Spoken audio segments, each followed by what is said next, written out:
Hey everybody, it's me, Melody. If you haven't already, hit that like, subscribe, and share button. I'm on my way to 1K, so make sure you guys are definitely sharing to your platforms. Make sure you guys are subscribing if you're new. And yeah, just get me to that 1K. So today I have a special guest. He's a huge part of the Black Manosphere. He's a businessman and he helps other Black men become successful by giving them great advice on his channel. Um, yeah, he really don't need no introduction, but you guys know who it is. It's Ramil. Hey, Ramil. Hey, what's going on? What up? Hey, thanks for coming. No problem. I practice reciprocity, so Yeah, I already know how that is. So, for those who don't know, what brought you to the Black Manosphere? Okay. So I think me and my homeboy started making videos a long time ago, and we stopped making them. And I came back a few months later and seen that those videos we stopped making had like hella views. So I was like, okay, you know what? This could possibly do something. So I started making my own videos, and then I came across Black Ram videos, and he influenced me to change like how I did everything. And then I ended up linking with O'Shea somehow, and then it just went from there. Wow, well, I'm glad you came because you're basically changing a lot of lives. Like you're showing other I Black don't know, men. man. Maybe I don't know. I don't know if I'm changing lives. You know, what I mean, I just be talking shit. You know. I think so. A lot of men weren't business minded before you. I feel like you taught them how to become businessmen and, start their own businesses instead of working for the white man.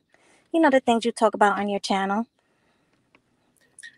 Yeah, I do think I am about that rulership mentality. I do not want to work for anybody, but that rubs people the wrong way. Because I don't want to make it seem like I'm against working for somebody. You got to work your way up in life.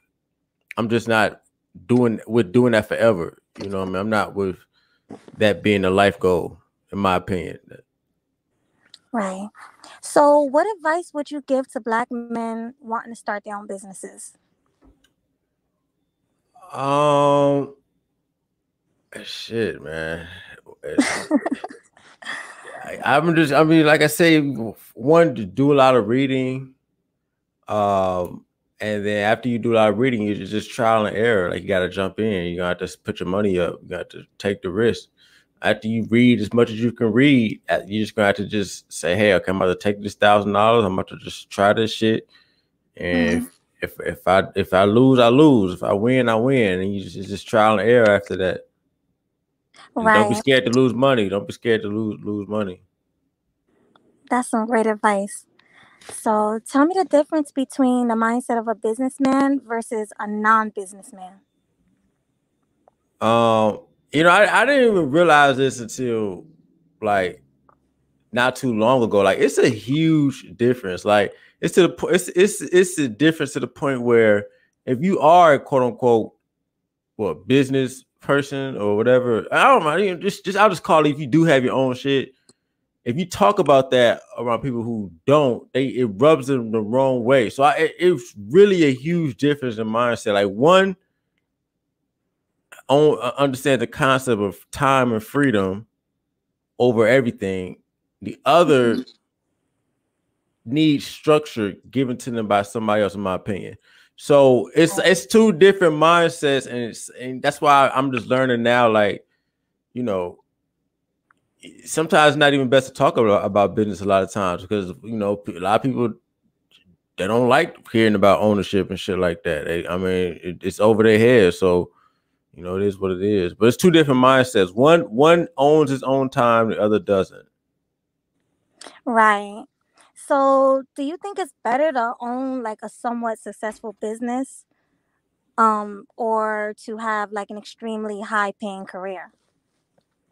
It depends on the type of person you are. Some, like I said, some people would rather have the high paying career, and that's fine. I mean, it just depends on the type of person you are, and what you value in life. Some people, a lot of people value different things, like but if you value your personal freedom and time, then you're going to choose the business. But if you're more of a social person, if you don't understand how to get customers and things, if you just want more structure, then the high paying job is going to be better for you. It just depends on the type of person you are and the skills you have and your risk tolerance. You know, Yeah, I get what you're saying. yeah, Yeah, so you pretty much saying that it's okay. It depends on your mindset. That's it, pretty yeah, much. yeah, yeah. Depends on your mindset and where you at with it. Like, yeah, yeah, pretty much. Okay. So, all right. So I'm gonna change the subject a little bit. I hear you talk a lot about pump and dump. How many times do you pump before you dump? Okay, it depends because sometimes the thing is, I talk about pump and dump, but I'm not even in the nigga. I get pumped and dump. You look. If I mess with a chick, it's all on her because after I deal with a female first, I'm not calling her ever again. After the initial interaction, she got to do all the pursuing because I don't got time to be playing games. Because in this world, y'all got so many options and so many. It's like a wonderland to y'all. Y'all just play games because there's no consequences to what y'all do. So I'm just like, I'm not even finna waste no time. So I one time and I'm never contact you. But if you contact me, I'm gonna reach back out to you. I'm like, okay, what's up? You know what I mean? But I'm not doing any more pursuing after that. Right. So And if she basically, stops pursuing, then that's it. yeah. So you think women pump and dump more than men, pretty much? They do. How so? Because one, you guys have more options. Mm-hmm. And so it's easier to go from one to the next. And yeah, it's that simple. Yeah. No, I actually agree with that. I do because usually men are the ones who want a relationship, in my opinion, from what I see. But Yeah, women, that's true. Men are the romantics. It's these simp, soft ass niggas who want to right? settle down, but the women are doing what they do. You know what I mean? They doing their own thing. They living their best life. They getting their money. They got 4, 5 niggas. You know, like since the internet's here and everything's connected, it's like they just living their best life. But niggas still out here want to try to tame the beast. I'm just like, okay, Yeah, exactly. Especially with OnlyFans out there and the Instagram thoughts, they just want to be seen more than having a serious relationship. I do agree with that. mm-hmm. Yeah. So I heard you say you don't believe in marriage or having kids. Why is that? It's not that I don't. It's not that I don't believe in having kids because that's how the human race goes forward. I just don't believe in making any legal ties to a woman, especially if you're a man who has some sort of success on you, because uh, like I said, it's a wonderland for females right now. They can do whatever the fuck they want to do. So you commit to her and invest this time with her, she can leave you with no consequence. And that time you invested could have been invested in something else. So I could rather invest that time into something more guaranteed than a woman, right? Like if I want to have kids, there's other ways to do it. I get a surrogate. I'll go impregnate one of these foreign bitches and bring back the kid and lead them over there. You know, what I mean, it's plenty of ways. But I'm not going to create no legal attachment because I don't got time for it. It's just I don't got time for being 5 years, 10 years deep into something, and the bitch is like, "Oh, I'm done." You know what I'm saying? And she has every right to do that, but she not the one gonna take the financial hit. You know? Right. Exactly. And then how women are, they want to put you on child support and all types of crazy things. Then they don't want you to see your kids. So it is probably better for a man like you who don't want to get married, probably to just be single and focus on your business, making your money. Yeah, and then I got my options. If I do that, I got plenty of women to choose from. But uh, no, I'm just not gonna do that. Like this is the worst place to have to be in the system with somebody else. Like it's just. Mm-mm. Exactly. So do you consider yourself MGTOW? Um, I don't know because MGTOW seem like they don't deal with females at all. You know, and I love thoughts. I mean, I don't shit.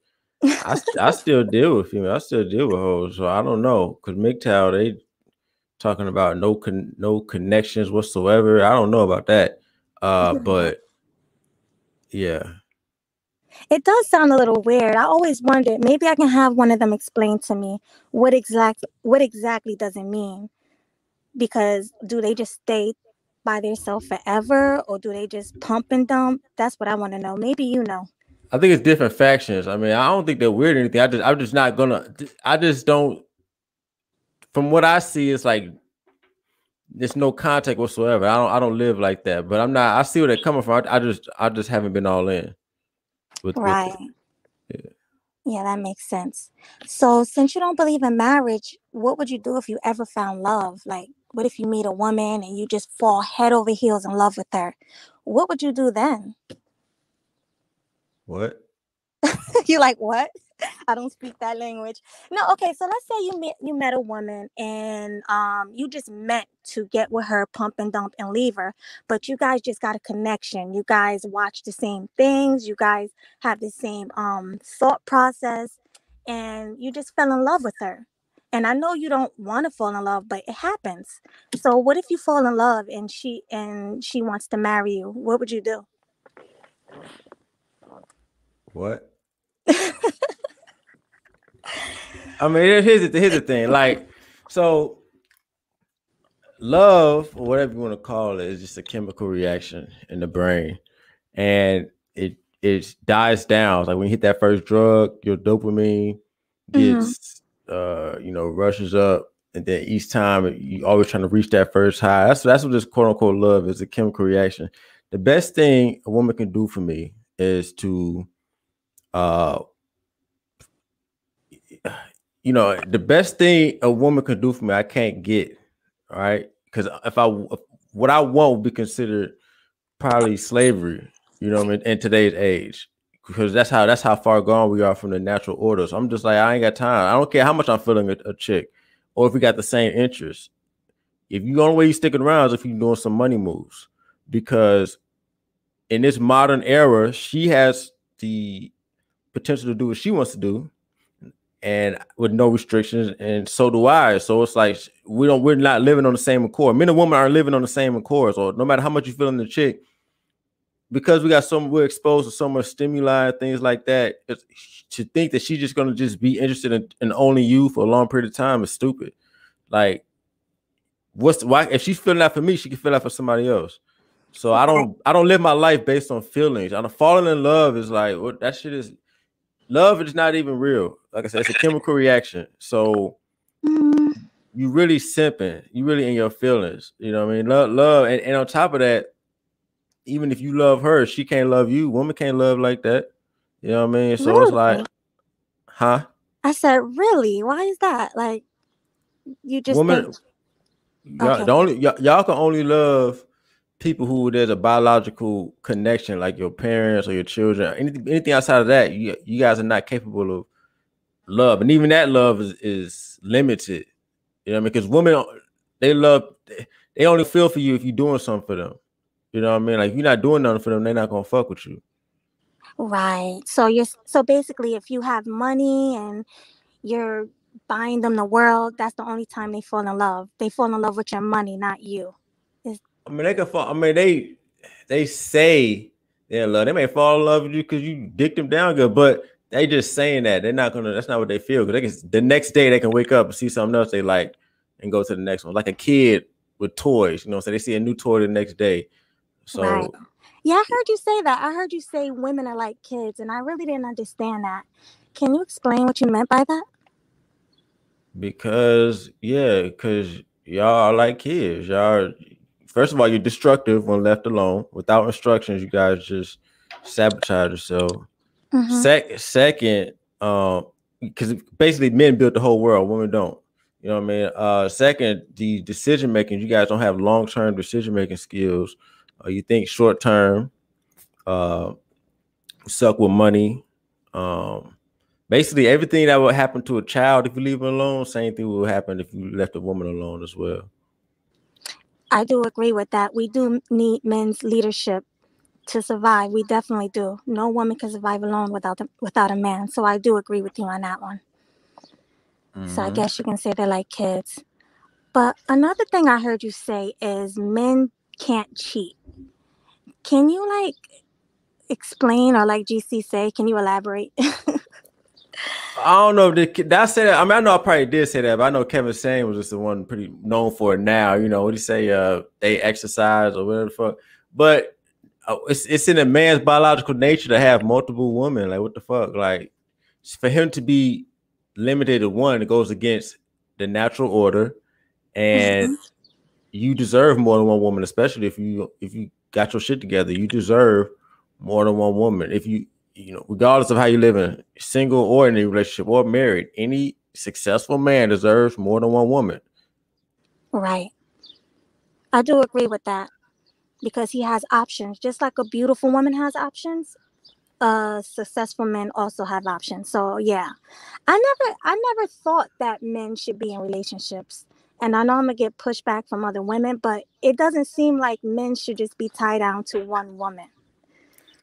And No nah, it matter. goes against the order. Any man that's tied down to one woman, like I mean, I know some guys who want to be monogamous, but it's like if you ain't gonna tell me you don't got no desire for another woman, that means you're supposed to have another woman. Like it's just why would you? Why would you? I'm not trying to. I'm not even saying be reckless either. I'm saying why would you deprive yourself of life, the spoils of war of life, to be, tied down to one pussy? Like that shit don't make Right. no sense. That's too much power in one person.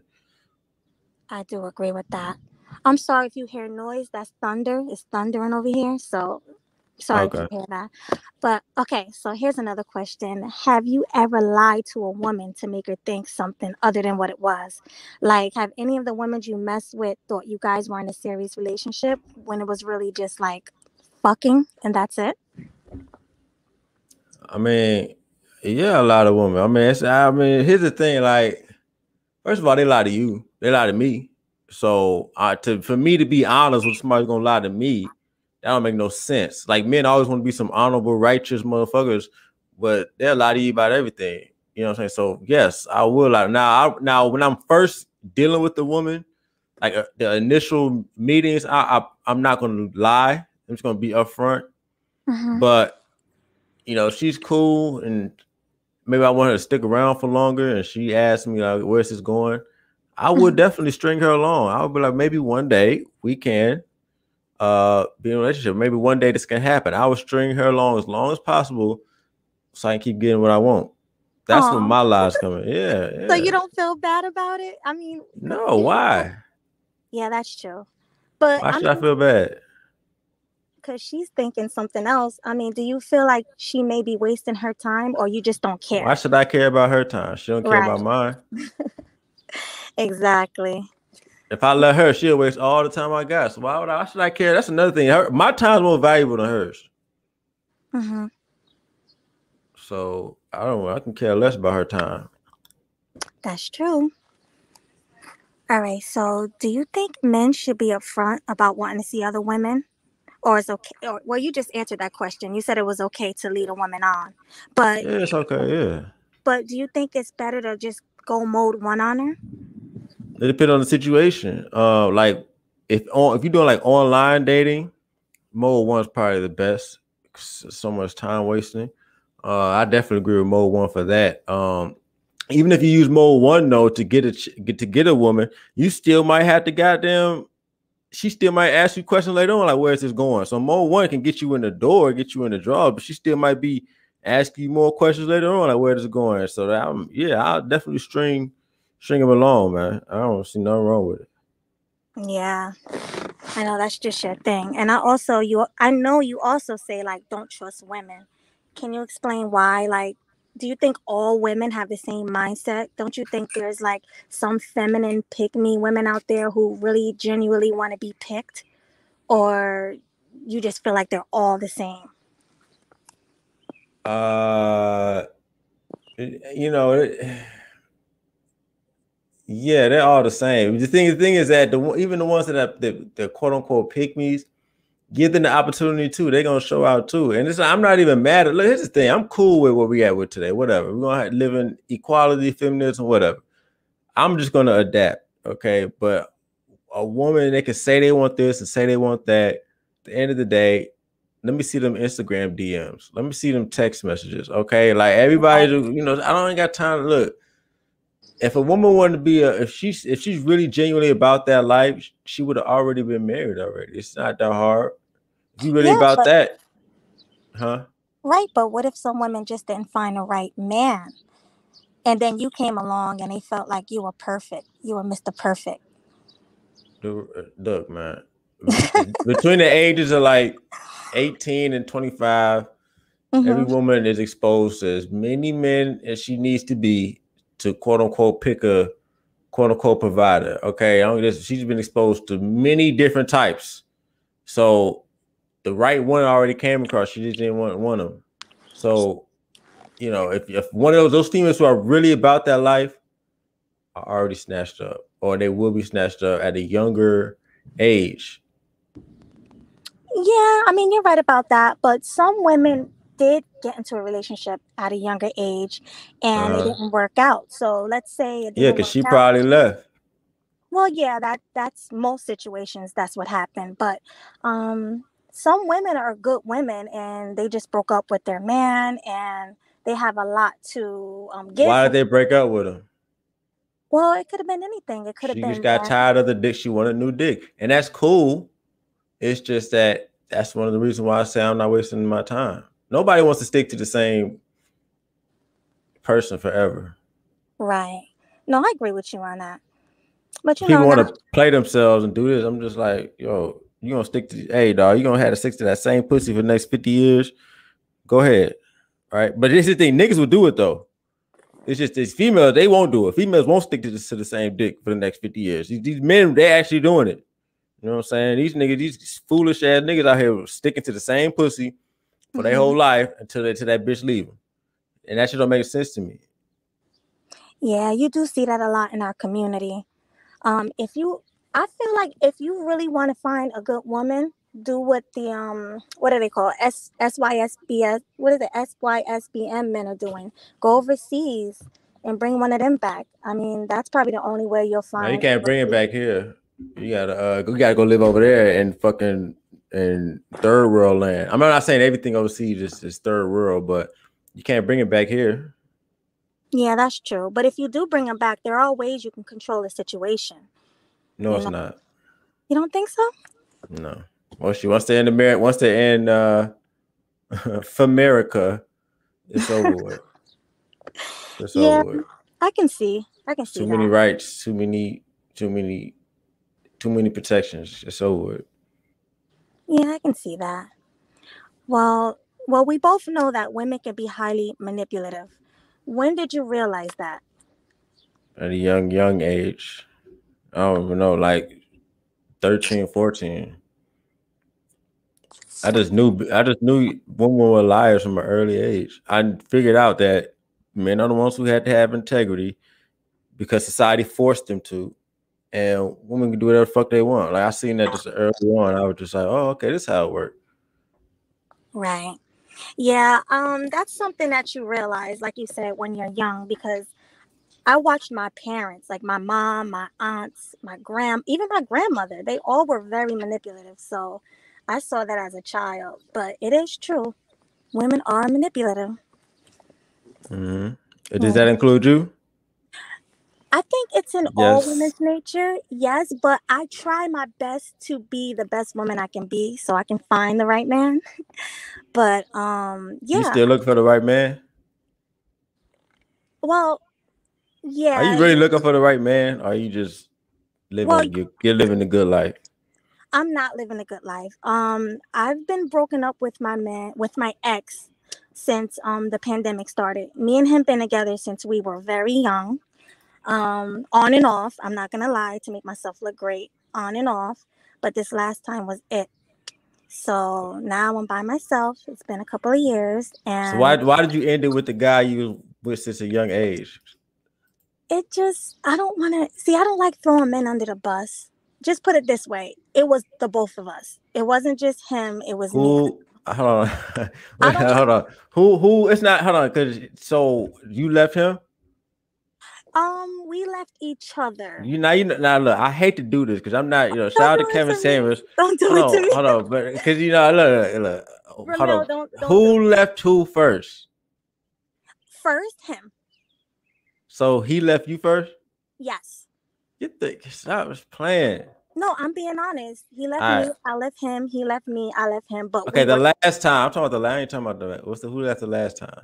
the last time we decided not to talk So to each other okay. anymore. All right. Well, my thing is this because I ain't no relationship coach. I'm just saying like you was with the nigga since a young age. Why ain't y'all? I mean, because y'all want to live your best life. That's what it is. No, I honestly don't. I don't want. I've lived my best life with him. We went on vacations, trips, parties. Like, Did you ever ride the we did carousel? So you never everything. rode the carousel?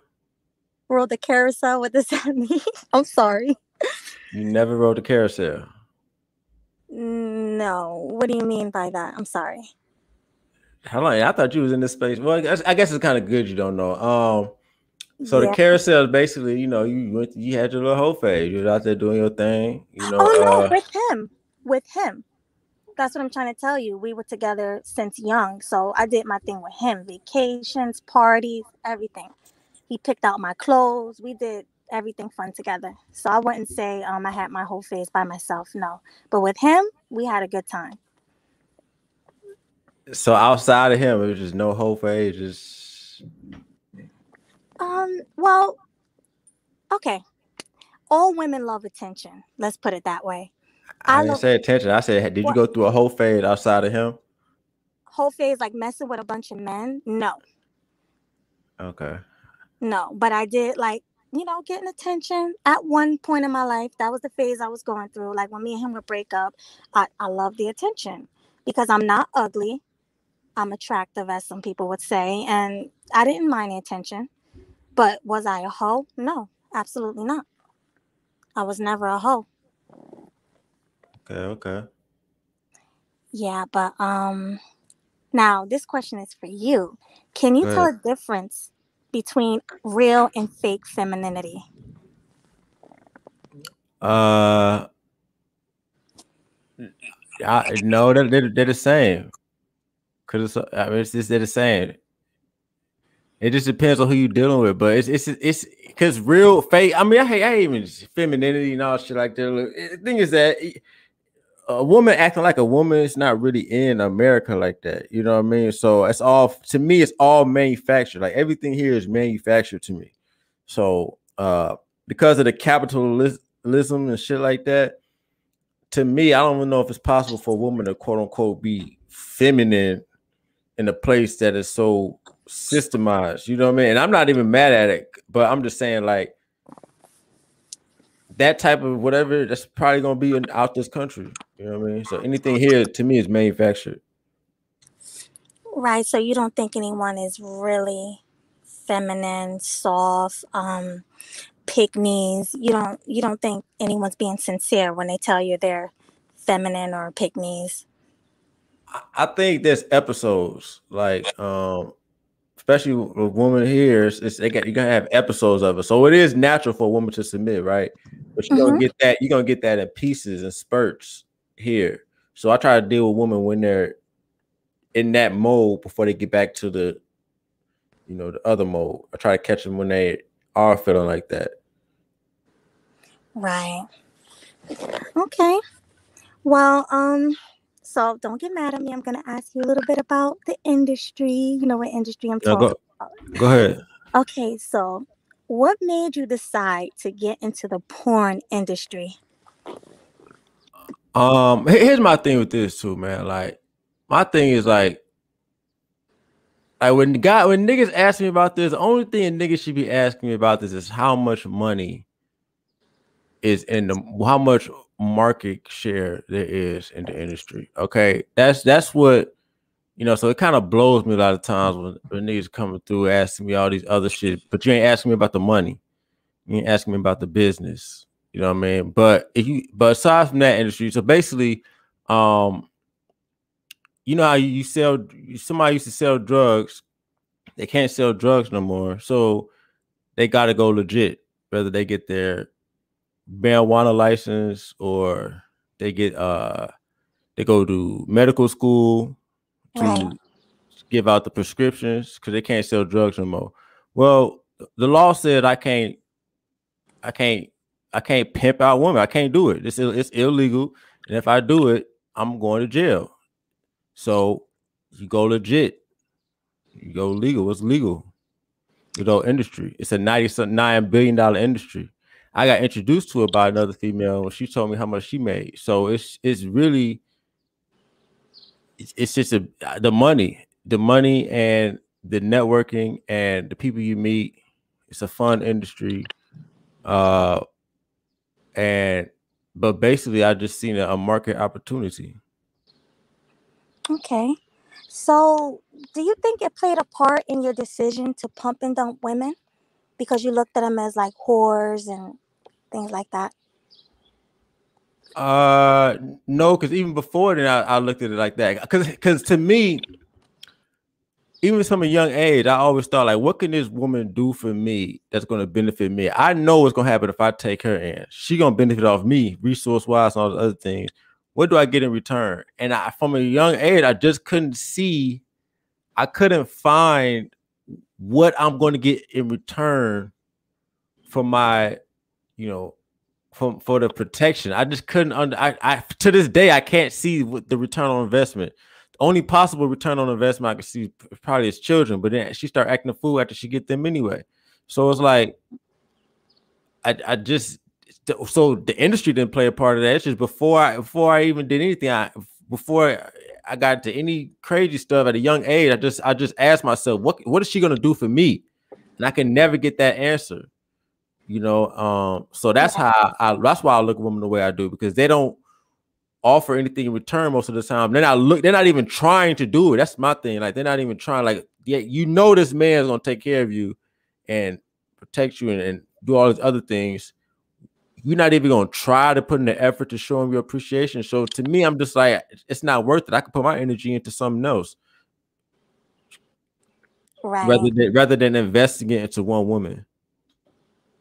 That makes a lot of sense. I mean, it is the legal way to do it, and I see nothing wrong with it. As long as you're protecting yourself and doing the right thing, I don't see anything wrong with that business at all. But what advice would Well, you give? you'll be surprised because a lot of guys do. They be like, "Oh my god, he's getting money out this," but then they watch the shit every night. So I'm just like, it's crazy. Like, a lot more guys are always, mad about it than the females. I'm just like, cause you niggas are lame as fuck. And the thing is that you're gonna be a square, stay in the square's place. I'm not trying to be condescending or anything, but you know, black people watch the most adult films out of every demographic. They did a 30-year study on this. Hmm. But who gets the most of the money? The white folks, Brazers, Bang Bros, all of them. 37% of the internet is adult films. All that going to the white folks. Black, just like everything else black people like to spend money on or consume, which you don't own. The hair, the shoes, the music. It's like, we just want to be consumers. I'm not a consumer. I'm a producer. No pun intended. But I produce products. I produce more than I consume. Facts. That's all across any industries, whatever I do. Black people are consumers. So I think I'm in a producer's mindset with everything. You know what I mean? So I got other things I got planned. I got other brick and mortar situations I got planned. I'm gonna get some of this black money, this black dollar, and I'm gonna get a lot of it because all these other races get it. Right. That's what I love about you. You're like so determined to get that money. I love that. A lot of black men don't think like you. And that's why I think you play a very important part in the manosphere. I really do. I respect you and your channel. Not only that, but remember I told you, you're like one of my favorite channels. I give you my top three. I I really appreciate it. mean that. Yeah, I really mean that. But what advice would you give to men wanting to get into the industry? None. Figure it out. Cause it's like, especially over here, dog. Niggas is not mature enough for that. Even just in regular business in general. I mean, we talking about that business, and even I don't really want like. I've even calmed down talking on a lot of business because I just niggas don't want to hear one or two. Like niggas is not mature enough. It's just you got to pay. You got to hit me up and you probably pay me a lot of money because I'm just over it. I'm over the immaturity in regards to being grown men, making the money instead of going out to let somebody else give you crumbs. I want to see black men become full grown actual men in America. That requires ownership. So even with that situation, I'm really getting tired of talking to black men about ownership, owning shit, and then also uh becoming producers instead of consumers in everything that we do. It's not about getting the money. You say you love the fact that I'm about getting the money. It's the money is just a byproduct of taking control of your situation, of being the producer. Okay, that's just the money is a byproduct of being the titan of whatever industry you in. So I'm Right. not chasing the money. I'm chasing the power and you know the things that come with that. But you need that entrepreneurship is the baseline of that. So whenever I like to do something, uh, I always see can I make money from it as well. If I like to consume a lot from a certain company, I'm gonna have stock and I'm gonna have money in their company as well. If I like to like Google, we on Google all day, right? YouTube, I got Google stock. Okay, Mhm. so anything I consume, I'm gonna try to make sure I am going to make money off of it as well. So that's just how I look at it. Right. I mean, it's very important to produce your own stuff. Definitely. And it was something else I wanted to ask you.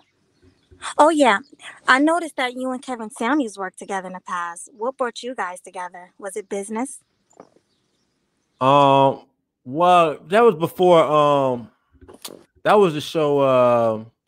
Me and Kevin did the show called The Lion's Den, where we like critique black men's business plans. And he reached out to me. This is before he blew up and everything. He reached out to me. He said, "Hey man, I like what you're doing." He came on a couple of my shows first, and then after that, he just reached out like, "Hey man, I like what you're doing. Uh, let's how about we talk to these black men about business and things like that." And like I said, I was surprised. Like he like this is before he had like 50,000 subs. I had like four or something like that. And he said, "Yeah, I want to do this." We did the show. We talked about black men's businesses and critique their business plans. And ultimately, what ended up happening is that black men just don't take entrepreneurship serious. I mean, here's the thing: I'm all about getting your certifications, all about getting your trades and things like that. I'm all about going to get the experience. But damn, man, like that can't be the end goal, man. Like if we're not gonna take business serious, and nobody's going, we're never gonna be respected. I don't care what political party you are, no matter what. You know what I mean? So that show taught me that niggas really ain't trying to don't take it seriously. This is why we have the lowest percentage of business ownership rate out of everybody. Even black women surpassed us. So black men had a week in advance to prepare for these shows, and they would come on and half-ass their business plans. And it was the same formula as he's doing with these bitches. The men would Right. call in, say, "Hey, I got the business plan. Want to talk about this?" And niggas did not have anything together. Didn't have their numbers together. Didn't understand the industry. Not even the most basic stuff. So I learned a lot from that show. Really learned that black men in general do not care about being in the position of power. We just want to work forever, and that's cool. You have a good sustainable life, but don't complain about your situation. It's on the human family tree. Nobody respects your ass. You don't own anything, so there's no reason for nobody to respect you if you don't own shit. You know what I'm saying? So that taught me that black men wasn't really about it. You know what I mean? So the show came to an end because we had to stop. I got tired of seeing black men embarrass ourselves when it came to this very serious subject matter. You know what I'm saying? So that's Yeah. why the show stopped. And so after the show, and but here's the thing: one guy from that show, he said, "Hey, y'all, got on my case so bad that shit got my mind right. I had to get myself in overdrive. Then he went to go start a marijuana dispensary after the show. After he realized when we point out the flaws in his situation, he said, "Yo, I'm playing." So he started his dispensary and gave me and him the credit. Wow. Yeah, I did a show with him, and but yeah, ultimately, what ended up after the show was over, he did the same formula, applied the same formula, except now instead of talking to black men about business and business plan, I'm gonna see what these females talking about. So like not even a week later, the same formula, but now we're gonna change it to the females calling in, and that's when that shit started to blow the fuck up. And I was like, I be damn. Why do So you think all that? we had to do that we had to switch up. Go ahead. Go ahead. No, I was saying, why do you think that is? Because I watched the show you were on a couple of times. It didn't get that many viewers, but as soon as they Yeah, put like black 300. women, That was the most. It's like 300. That was the most. right? But as soon as they put black women up there, it blew up. Do you think men like to see black women getting basically you guys putting it on them, letting them know that they're wrong? Yeah, of course. It's a whole different market. I mean, telling men what they need to do to reach the next level publicly, and then telling women to do it's a whole different market. And even women want to see it. You know what I mean? Like, Right. so yeah, man. Once you start adding, even with the just manosphere shit, you just see that once you start adding the woman in, it's just it brings a whole nother market and economy and but the thing is that it doesn't have to change the base foundation because at Hmm. the end of the day, his channel is still it's not a pro woman channel. I mean, as far as today's standards, I mean, if anything, people still say he's against women and all that type of shit. But yeah, once you bring the woman in, it's a whole different dynamic, and that's just is what it is. Yeah, I think it's great for women. I think he helps a lot of women. You think People he's look at it, helping? yeah, people look at it like he hate women, but he's helping them. He helped me. I learned a lot by watching Kevin Samuels. Okay, So where's your man at then? well, good question. I'm working on that, Y'all Ramil. talking about driver. That's Ra- y'all ain't look, man. Ramil, Women go up there for attention. Women go up there for attention. I'm Okay, no, I'm nigga. working on it. I promise you, Ramil. I promise you. I mean, you don't promise me. Hey, what's the shit called? What's the shit called when the women start getting older and this shit is what And do you they hit say? the wall. What Yeah, is it? Hit yeah, the not hit wall. the wall, but Kevin said the danger zone. Yeah, you know what I'm saying. I don't want shit. Oh yeah, and they die alone with a dog. I definitely don't want to do that. Yeah. But yeah, yeah. I just recently started watching Kevin about like 5 months ago. So I do like his message, and a lot of women can't take it. They can't stand him, telling them what's wrong and what's right. Women don't want to hear that. Why do you think that is? Why do you think women don't want to hear other men telling them about themselves? Uh, because they feel like they're superior. So, because they're superior or feel like they're superior, they Mm-hmm. don't want anybody. They don't want anybody who they feel beneath them telling them what to do because they haven't been. They go their whole lives. Y'all go your whole life without being corrected for anything. Y'all pretty much do whatever, and the consequences are minimum. So when somebody's trying to take that away from you, is it's not going to be a great reaction. Mm, I get what you're saying. Hey guys, make sure you're dropping Ramil's links. I'm sure everybody have Ramil already, but drop all his links. I want to make sure he's getting all the subscribers he needs from here. So drop his I link. don't know, man. Fuck y'all. But man, Right. y'all can subscribe to here. You know what I'm saying? Probably some motherfuckers came through. You know. Yeah. Subscribe to my channel. Help me out. You guys already know I'm on my way to 1K. So definitely hit me up. Subscribe, like, whatever you gotta do. But Ramil, do you mind me dropping a link so people can ask you questions before we go? Yeah, that's cool. Go ahead. Okay, so I'm gonna drop the link. You got me sweating, Ramil, with those questions. Oh man, yo, it's got to go both ways. You know what I mean? I Got to know. go. I But know. it's all good. You know what I mean? It's just I'm not trying to make nobody nervous or anything, but I do think those are like, I do gotta say this, y'all. You got a couple females over here in this space, talking about they know what's going on, all that. I'm like, well, okay, then where's your man? You know what I'm saying? So I just be curious, you know, um, you know what I'm saying? That's why I really don't. I mean, I fucks with y'all. But I don't be a lot of what y'all say. I'm just like whatever, because getting a man is the easiest thing in the world. Right. So Hold on, dropping a link. I'm on my phone, so bear with me. are you chopping off the phone? Yeah, because I wasn't home yet, but I didn't want to miss this interview for nothing, so I just pulled over. Okay. Oh, damn. Okay. Yeah. I'm so excited to have you on. Oh my God. Guys, That's make all sure you guys good. hit that link. And I don't know. Uh-oh. We're gonna see. They might not come. Might not want to come up today. No, they'll come up, trust me. Any women out there who want to ask Ramil questions, come up too.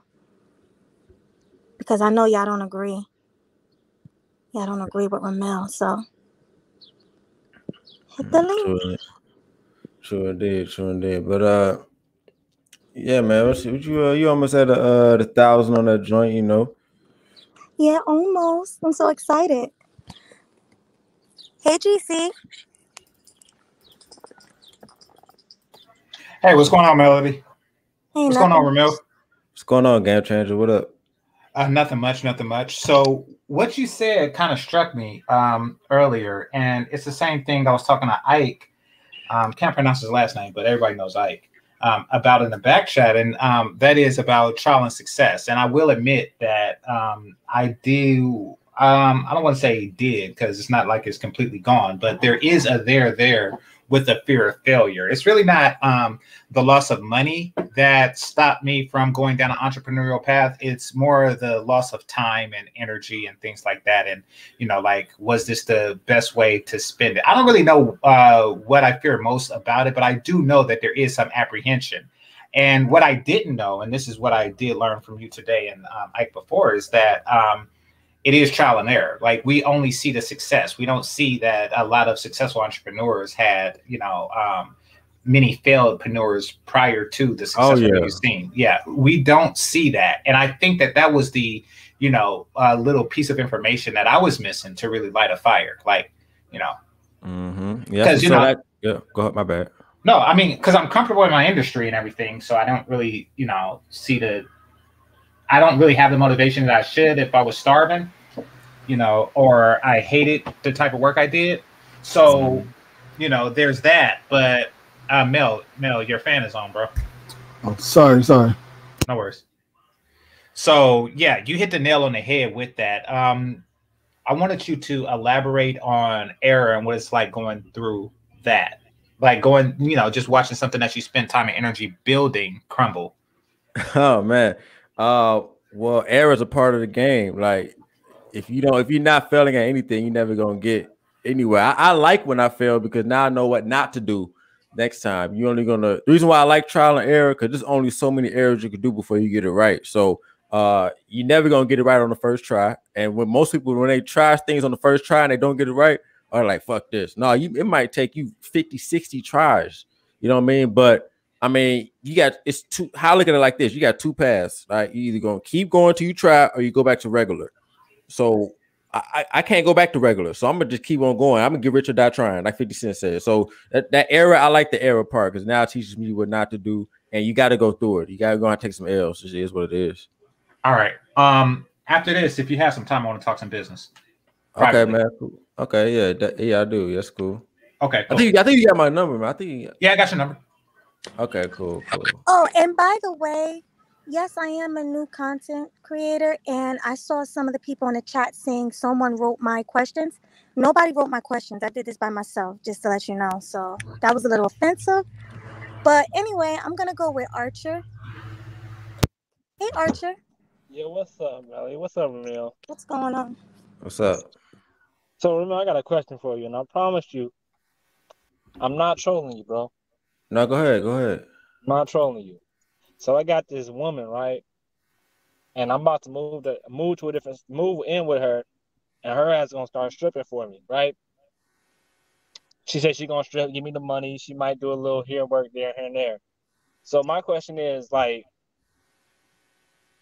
how can I what as far as I live in New Jersey right now, right? And she's in Texas. And I've been fucking with this girl for like 5 years.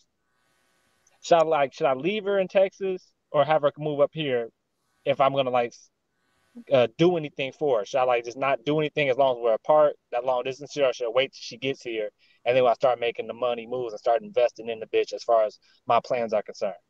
Or should I trust that she's not gonna fuck me over with this long distance? Should I trust the bitch or not? That's basically what I'm saying. No, you don't trust the bitch at all. What is she investing with you? No, you don't trust that bitch. No. Yeah, that's the thing right there. She's not investing anything right now. Right now, we got a little plan where she's trying to, because she said she wants to get a BBL, and we've been talking about that. Like, I'm like, look, I ain't buying shit until you get here. I understand you're gonna you stripping out there, but until you actually here by my side and we doing this shit, everything we saying ain't even really exactly. We would talk all day. That you make the best plans with these hoes, but nah, man, hell no, man. Yeah, that's what. Yeah, that's all I was saying. Fuck that. Yeah, I'll wait to see her.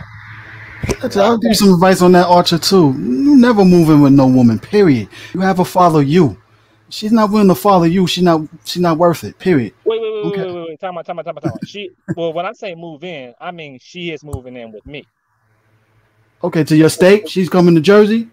No, I'm going to Houston, but she's in Amarillo right now. So she's going to go from Alabama. I'm not staying in Jersey. Jersey's trash. Shut up. Okay. Are you moving to Texas on your own recognizance? Not because of her? I tried fucking with a couple of bitches out in Jersey. They sound like men. I had to ask one girl if she was a tranny. Oh, damn. Yeah, a lot of them are hardcore out here. Yeah. But I mean, if you're moving to Houston on your own recognizance for yourself, that's different. But yeah. I thought Chicago women had that manly voice. Man, Chicago women ain't got nothing on New Jersey bras, bro. The New York and New Jersey, them bras sound like men. I never. It's part of Jersey. Mm-hmm. Yeah, but that's why I'm at with that, man. I ain't. That's a no for me. But definitely, what's good, Ramil? Yeah, definitely, I wanted to give you definitely your props. Definitely, when he was talking about how men we technically are taught the slave mindset and stuff. One thing I do notice between, I would say, let's say like successful multimillionaire black men and white men, the way they preach about pushing for success, you know, that no sleep thing, blah blah blah mess. You hear Diddy and Steve Harvey preach that, and when I hear white men talk about that, they don't even say no sleep. No, they say time management and stuff, because they know the importance that you got to manage your time as a schedule. You got to schedule time to invest in yourself. Money you make out of whatever job, you invest in yourself, but you also got to get your rest. Don't overkill yourself. Is that you, Mo? Damn, sorry. Is that you, Mo? Yeah, sorry, y'all. Hey. I'll be right back. All right, thank you.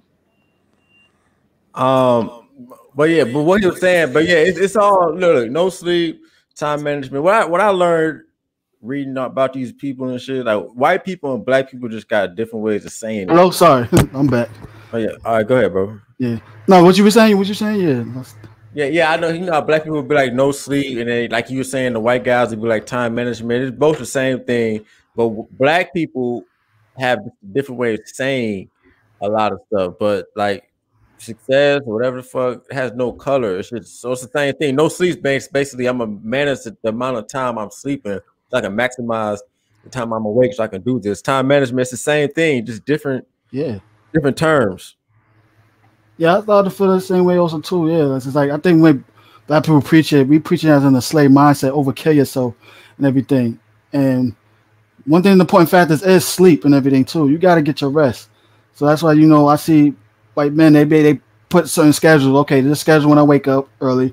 This is the time frame that I'm working out. This is the time frame that I'm reading different things to improve myself. This is the schedule I work. If I'm working a 9 to 5, then I work that 9 to 5, and if I do an extra 4 hours, this schedule for extra money, and then home eating in the schedule. But then I'm reading another book to prove myself, so I could stop the 9 to 5 job and learn how to make money for me, and then I get the regular sleep. Way black people make it sound like sleep 2 hours, whatever, sacrifice all that mess, and it's like it don't work that way a lot of times because you can't sleep no 2 hours. I mean, it just depends. Like depending on the stage you're at, But I definitely think that you should get an adequate amount of sleep every night because that's gonna help you maximize your time during the day. Exactly. The brain got to refunction, reboot because it's like, you got to kill your brain so you can stress yourself that way and you're trying to be successful and everything. And I also think too, I think I remember hearing you about the show how also while we was taught to be working for someone because of our old school grandparents or parents, they taught a certain style of you got to put in 30, 40 years and wait till you're 60 and get the retirement plan. Me, I'm like, I'm not doing that because the fact is, by the time I'm in my 60s getting the retirement plan, I got to spend half of that retirement plan if my body done broke down from making someone else rich. Like, wait till you fucking 59. Like, really, like, here's the thing. Like, look, first of all, everybody's not going to own a business, but everybody can have some form of independence. Even if you are working, you should not be 100% dependent. You should be able to walk away from that shit anytime for at least a couple of years. You know what I'm saying? Exactly. So my thing is this: that paradigm, you don't have to wait till you fucking 60 to have freedom. That shit's fucking crazy. Like you said, your body will be all broke down and shit. You should be able to enjoy your maximum amount of time as soon as possible. But you have to. I don't want to say outthink the matrix because you're not doing that. You're just not on the same frequency as everybody else. You know what I mean? So you can enjoy your time. Like that's one thing that you right about that. I hated hearing that. Wait till you fucking 59 and a half. You can, man, that shit that I'm gonna enjoy my shit right now. You know what I'm saying? And I'm still in the grind at the same time. But yeah, man, I'm with you on that. That's crazy. I think what we lack is financial education. Learn how dollars supposed to work for us.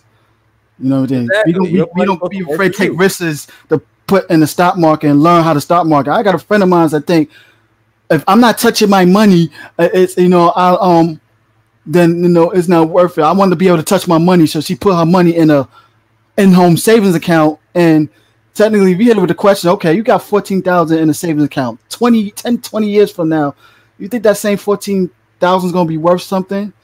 It's going to be either worth the same or even less. No, it would be worth less. It would definitely be worth less. Because it's definitely have less purchasing power.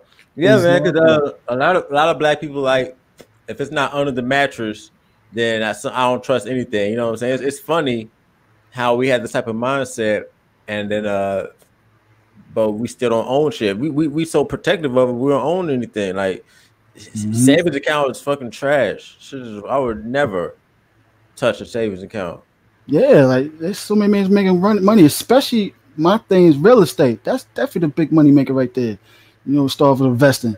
A lot of parents don't even want to start their kids. Like you can actually start your kids in the real estate by investing in the property before they actually old enough to take it over. And a lot of parents don't do that. Like you can start your kids' credit history also too before they're 18. That's so many people that have done it, and a lot of our blacks don't do that, and that's the problem. No, the problem is too many black mamas have started working on their kids' credit before they turn 18. That's why they turn 18 with a 350 credit score. Yeah, they screwed it up.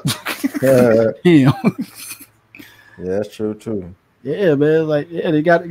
I feel like if you're gonna be parent, one of the biggest things as a parent, you gotta teach your kids financial literacy because they ain't teaching this in the schools and stuff. So we got the.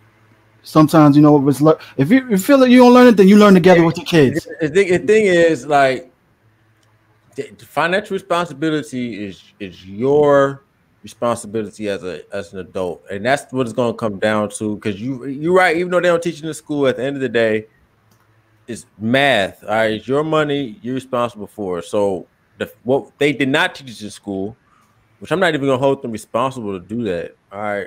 We got to teach ourselves, or we got to learn in the house, like you said, from the parents. If you're an adult and you don't have financial literacy, you need to. That should be priority number one. Get some books on this shit so you can learn how to maneuver and then move from there. And this is not just for regular like you got PhDs who don't have financial literacy. I had an interview with Dr. Anwar a few months ago. He was telling me, like, look, man, I done learned a lot of this stuff about financial literacy since I was 28.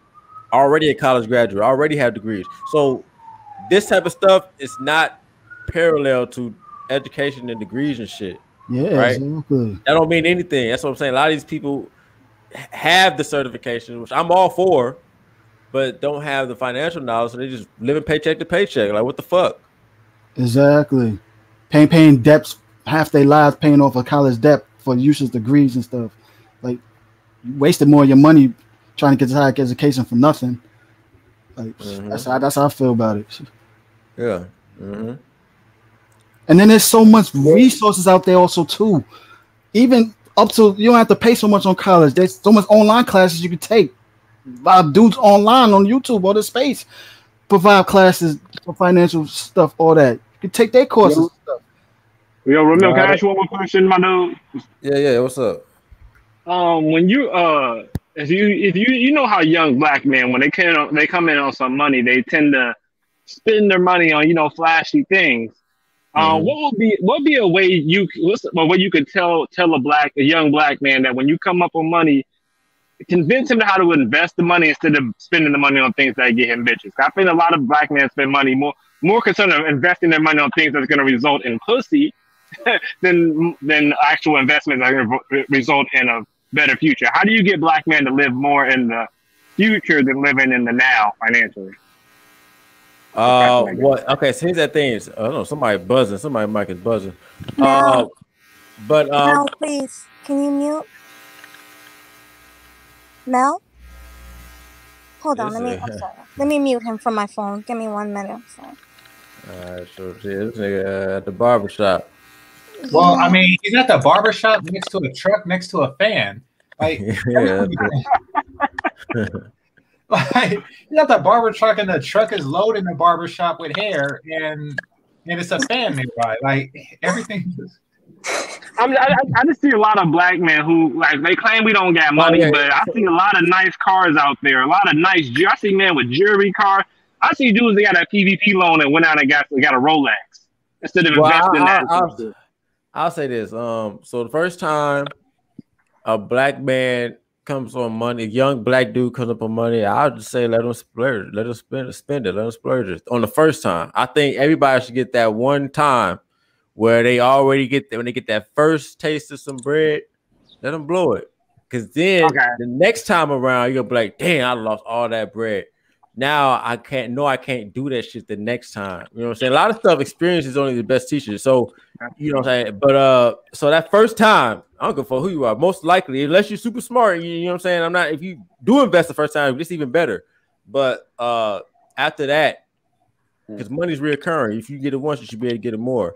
You should learn from that. Okay, go. My bad. I actually agree with that because when I was 4 years old, I was hit by a car, right? And I got a settlement for that when I turned 18. It was about $16,000. And you know what I spent it on?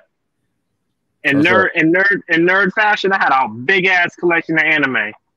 Nobody tell me shit. Anime and video games. I dropped 16 grand. Well, I bet you learn from that shit. You won't do that. I learned a lot from that shit. See, things like that set us up so that when we make money for the rest of our lives, we know what not to do with that. Sometimes experience is just going to be the best teacher. But after that, you got to start learning, learn from your mistakes and start getting into financial literacy and things like that. But I do think that everybody gets that one time where they just,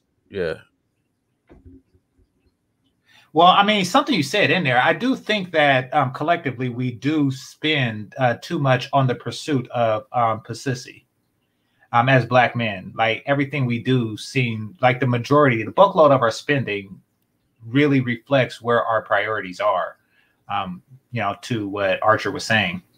So I think that is something that should shift, not really just for having the money itself, even though that's a large part of it, but just because it's a bad look to all that looks in that, that we are collectively poor. However, we're visibly wealthier than the group of people that we are obviously poorer than. Yeah. And it all revolves around peacocking for sex. Well, I was a bigger nerd than the white people were at that time. So yeah. You're not going to change. Well, your thing wasn't around sex. I mean, so your thing was around just personal entertainment, which is still not a good thing, but it's it's not as bad of a look to onlookers. You just look like a person with a hobby. Mm-hmm.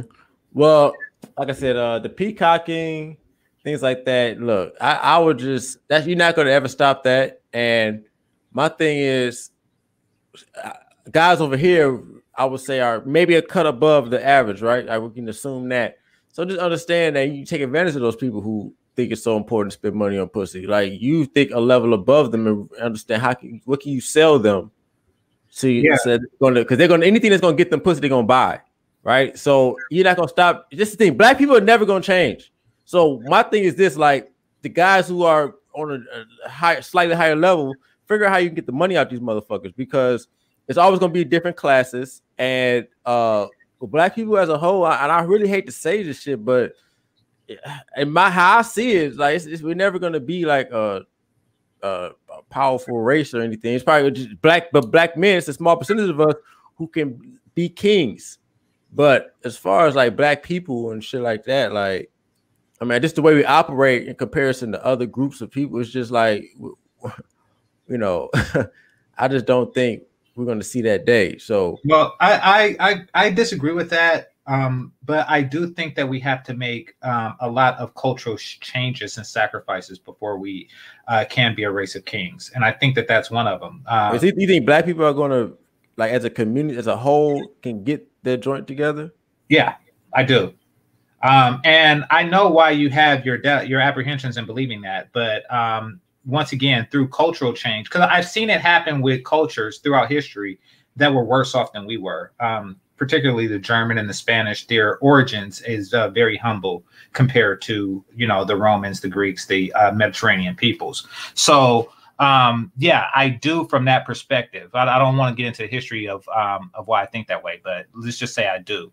However, to expedite this, in order to expedite this, we have to make some significant and severe cultural changes in order to move ahead. What's the definition of severe? Because I don't know what. Because I don't know how.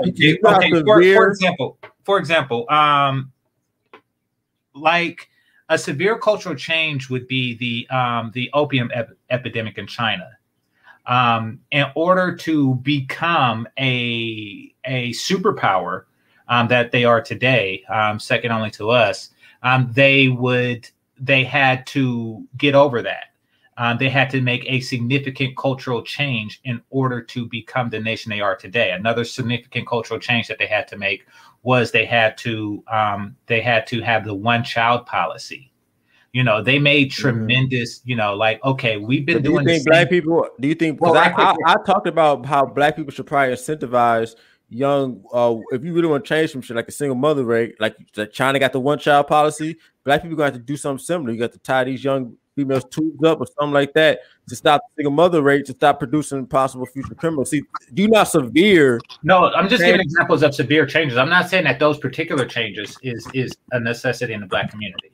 You don't think that would be? I'm just saying that cultures have shown that they can go through severe cultural changes within a generation. So what kind of changes do black people need to make, in your opinion, for black culture to change? Because those type of, I think it would have to be similar to that of China's or some sort of foreign country. Because you know, but do you have another solution? Yeah, I mean, much like Japan had to move from a samurai culture in a generation in order to become a contender in World War II and won. We would have to move away from sexual culture. Mel, please, brother, I have no idea what you're doing, but it's loud. I'm on mute. That's not me. Oh, okay. Somebody's clicking. But so what I was saying is that we have done, cultures have made necessary changes within a generation. What black people would have to do is, much like many Oriental cultures, the staple of their diet is rice. The staple of black culture is pussy. We have to move away from that. If we're going to excel in any facet, in any way, shape, or form, we have to move away from such base things. How do you legislate that?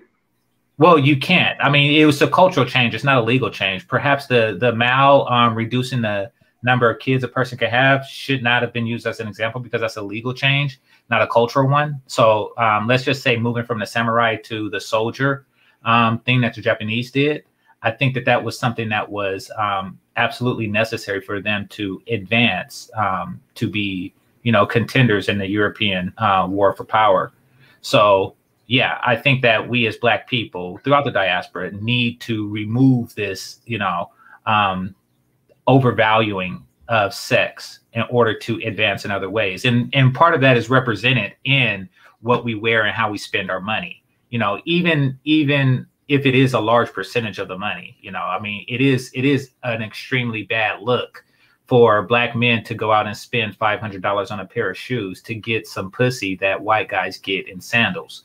Like, it's kind of embarrassing that we spent such a high percent of time, effort, and energy, and most importantly, money on something that's so based to other people. And seeing that really is presenting to the world. How would you? So, what are the severe changes that you will put in place to stop this thing amongst Black people where we overvalue? Because I agree, we do overvalue pussy.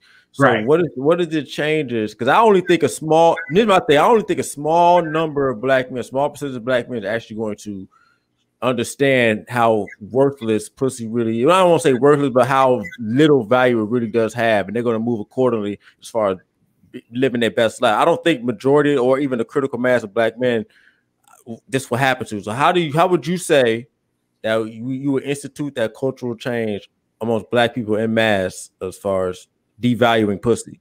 Well, I think that it's inevitable. I don't know how I could expedite it, but what I see happening now is that the effort is fruitless because they're not actually buying the pussy with these things. What they're doing is they're buying it too. No, they're buying that and they're buying the pussy. No. Okay, well, you're the expert on that. But what I'm saying is the ones who peacock. They're not. There's no certainty that this will yield the results that they seek. And in fact, it quite often isn't. I think that once that realization, you know, comes to fruition, that they will really have no choice but to see that, you know, like, hey, you know, something, my efforts in this regard has been in vain. So the waiting games, we're talking about playing the waiting game, waiting longer, because, you know, by 2053, you know, Black people are predicted to have zero wealth, which means that's permanent underclass. Okay, I mean, yeah, that's possible. I rarely trust predictions. Because when, like, you know, if you look at the predictions that were made for today, you know, 20 years ago. The Monahan report was a prediction? The Monahan report it wasn't a prediction. It was an assessment of what was going on at that time. Now, they talk about the future, what was going to happen if the Black people kept going. I think they did have some future predictions in there. And well, they had an assessment, and, you know, but did they predict what will happen today? No. Now, they did talk about the single mother rate in like the 1980s. Yeah, well, not the Monahan report. In the 1980s, they talked about the single mother rate and, you know, what it projected to be, what it would be projected to be in the turn of the century. And they were relatively close, but, you know, that's well, like I said, I'm not trying to say, like, you know, it's like it's just a prediction, right? So predictions I take things like that with a grain of salt. Like, like, you know, I mean, people make predictions knowing that, you know, 30 years from now, nobody's going to look back and say, "Aha, you was wrong." But if they were right, they'll champion them. But they did make predictions. Here's my thing when it comes to these economists and racists. They do make predictions when it comes to economics and race. Those predictions, like predicting about the Asians, how they were going to become the highest earners, and then the Hispanic. They predicted that Hispanics was going to become the largest minority years ago. Well, that's they were going to surpass Blacks on the economic level. You know what I'm saying? Which they're doing that surely as well. They're starting to do that as well. So it's like, I mean, you're right. No, the things that you say are possible. The reason why I'm saying that is because when you talk about predictions after they happen, it's really not okay. So, you know, I watch Star Wars, and every time they come out with a new movie, there is literally thousands of fan theory on what's going to happen. And then, you know, when the movie actually comes out, they say, you know, I knew that was going to happen. And one of the thousands is correct. And we just say, oh, that was prophetic. But yes, if you make enough predictions now, one of them will be true, you know, and 2053. So, Yeah, I mean, something. we can take that or leave it, you know, but and it could just be my optimism or your pessimism that will lead us to that conclusion. Don't care. I'm just saying what is best done now is to focus on less on pussy. You know, make something else the staple of our culture. Well, I know where you can do that, and it's a very extreme thing you would do in order to influence a culture change like that, and that would be scrapping all black media. I mean, everything from the talk shows to the music to the movies to every ounce of black culture, and not replacing it with something like the Cosby's or nothing like that, but replacing it with something more male centered and more just different than what we're already getting. Because I honestly I've had this debate with BGS and he's disagreed with me a few times about this. He thinks the Prussian school system has more to do with what influences black culture, but me, I think media has more to do with that. I think they put out a new dance every day. I mean, every month to see if they still got niggas under control, and every nigga be doing it. Even the 50-year-old guys be doing it. Like anything that comes on a black TV can even tell us what is black and what isn't black. It's that crazy how much we're influenced by it as a people. I think that black people are, for the most part, better off not watching TV. Much better. Maybe make a law where you can't buy a TV if you're black, unless you'll get your white homeboy to buy it for you. Yeah. I think we're simply better off not buying or not having TVs. Period. There really isn't much of any good. Then that's why I always talk about the media and how it's affecting black society. And I do see, and this is also comes back to the pussy thing. Like if you watch our movies and watch or listen to our music, at least in the 80s and 90s, it is over pussied. Ice Cube is quoted saying, to a kid looking up to me, life ain't nothing but women and money. I'm Easy E, I got bitches galore, and so much, and so on and so forth. Like you could just throw a rock at a 90s pop chart and hit the word pussy. Well, it's not just pussy; it's also pussy and it's pussy and nigga trinkets. That's it too. So we got nigga trinkets. Well, they're one and the same. I mean, it's either sex or the pursuit of sex was the staple of the culture. Now, I don't really listen to modern music, but I do know that it's far less so that because people like Childish Gambino do exist. So I can't say I do see the culture slowly shifting away from that as a necessity to protect itself. There's a shifting too. I see a little bit more mixing, a little feminization of our boys and stuff like that. Just like you said with media, one of the biggest factors is, I hate to say it, with the alphabet community, our own women over supported their movements like crazy and put most of us, they threw us aside. Most of the actual competent black masculine men aside. Right. We got to promote the image of the black man at a hard rate and stuff, because as you see, we got men like Billy Porter that is talking about the new, and that little, remember that with Pharrell Williams, then that GQ magazine and stuff with that yellow dress jacket he wore, named as the new masculinity. Are you crazy? Well, yeah, that's external forces pushing something into. I'm talking about the things that's within our culture that we put on each other. That's part of it also too, in a way, yeah, because. No, that's an external. GQ is like an external, and that's pretty much on all the races. They want to do this for marketing reasons. Basically, they're creating a new market group so they can sell things too. But they use us as the face. That's the whole problem and stuff. Yo, I have a question I have one more question for Ramil, and I'm gonna jump off. You still there, Ramil? Yeah, what's going on? What up? Okay, go ahead. Have you ever let me ask you, have you ever thought about playing music in the background of your streams? And I'm not trying to sound like, I'm not trying to be on the mic shit, but I do, when you listen to some of these streams on the playback, some people actually have low tone beats in the back of their whole 8-hour stream or something like that, and actually for some weird reason it makes the stream go better. It makes it a lot of people who listen to this on the playback, it just makes it more nice to listen to. You ever thought of adding that? Because you be having some very interesting streams. I know a big trucker coming on there. You probably won't be to hear shit. I thought about it, but I'm not gonna do that shit. I don't got time to be. I mean, nah. I'm just gonna keep it like it is. Just keep it nigga shit and and raw vocals. I mean, I know some people do that, but nah, we just gonna rock it out, you know. So Ramil, let me ask you. Straight gutter. Do you look at failed business ventures as the same way you told Archer to look at that anime splurge? Well, yeah, because it's a L. But the thing is that that was it's similar, but not. That was a personal thing, and it was a business is a business. But yeah, I look at them just like that. It's a lesson learned. What not to do. I learned what not to do in that joint, and so yeah, I do. It's a lesson learned.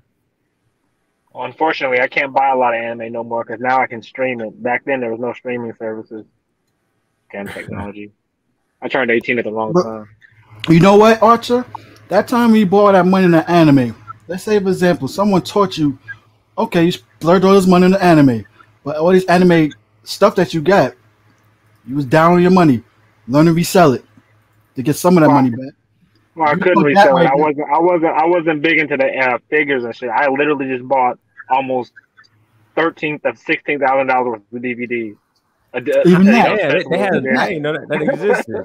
You must have bought every anime that ever came out. Man, I bought everything that looked interesting on the damn website. Like, ooh, that like a good story. The whole damn thing. Somebody ordered big. Who ordered this? Big order.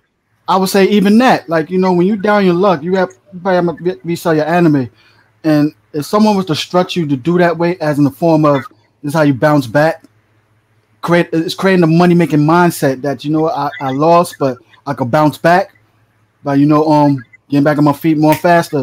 Like, it's just like, you know, we see millionaires who, when they get divorces, they give a percentage of their money to their spouses as a payoff, but see, that's it. They don't get too bummed about it. It's like, okay, it's the cost of a loss. Here you go. Like Jeff Bezos, he had to pay $39 billion to his ex-wife. Now I know it was a hard, but he was like, you know what? Fuck it. I'm a big money maker. Here you go. Now he's worth $200 billion. You know what I'm saying? Yeah. He had to get that money back. Exactly. You got a big money making mindset like that. You know what I'm saying? Like, so he would have been better off without the divorce, though. Yeah, I don't think it is. Even back, and maybe that's what stunts me. And I didn't mean to interrupt me. I thought you were done. Oh, okay. But, I think that's what stunts me. And you know, Panoro Ventures. I think that I look at it as, you know, no matter what, even if he does get, you know, $100 billion again, that's not really $100 billion back. That's just it's still an L. He's recouping. Yeah, but he would have been. You know, he would have been more. So he's still, exactly. You know, so it's still it's still a loss. You just, but he handled it better. I shouldn't look at it. Well, I look at that way because it was marriage and not a venture where he took a risk to gain more money. This, you know, he just lost, and even if he stayed married, he wouldn't have gained $100 million. So, but yeah, I think that thinking, I got to get more in tune with the way you guys think. But how about Donald Trump? You know how many times he's been married, and he don't care. Like, he took a loss, be married multiple times. It's an image. He knows how to make money with an image, and I think that's what Kevin Samuels always preach about also too. That, you know, big money makers, you know, image is everything, including the image of being married and stuff. I mean, I know, Ramil, you're not for marriage and everything. Yes, you know, yeah. So I respect that. Here's the thing about that. That's going to change because a lot of times, like, most wealthy people, most rich people are in their 40s and 50s. So as this generation comes up with the marriage rates being so low, that's going to change. Like, in about a few years, you're going to see a lot of more single wealthy people because the older people will be dying out, things like that. So, you know, yeah. The older generation is what's really keeping the marriage numbers up. Younger cats really get married. True, they haven't died. From what side though? The women or the men? Well, no, I mean, just in general, they're old, so it doesn't even matter which side. Once a woman becomes a certain age, she's a nigga. And both think about it because they're married to each other. Back in the day, that's what they did. I understand that definitely. Yeah. You know, married couples, but single people, mostly like remember games in the chick last night, that 40-year-old gremlin chick. She's trying to talk us 18-year-old into not getting them into a marriage at her prime of her youth.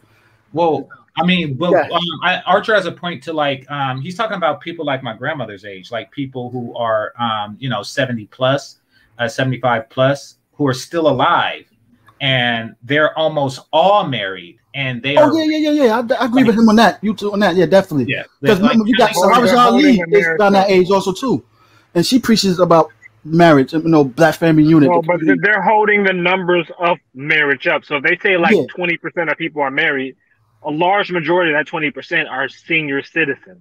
Yeah. So that's exactly. actually making the numbers look different than they actually are. And since boomers are exactly that, it was a large, bump in the birth population. There's a lot of them. So yeah, there's a lot of people right now between 55 and 75 who, even though the boomer was the first divorced generation, the older ones, are still, reasonably healthy, and From the silent generation, that's before the boomer. Well, the boomers are after the silent generation, and so that's what I say. The older boomers that are closer to that, who still believed in traditional marriage, it's still a large number of those that are juking the stats. But if you were to take a slice of the population between 20 and say 35, 40, you'll see that it's significantly different than the overall. You know what's crazy? Look at the age rate they was also too. I'm sorry. Yeah, let me say real quick. I always say this: technically, everybody that's in like 30s and early 40s, we became the new grandparents of this generation.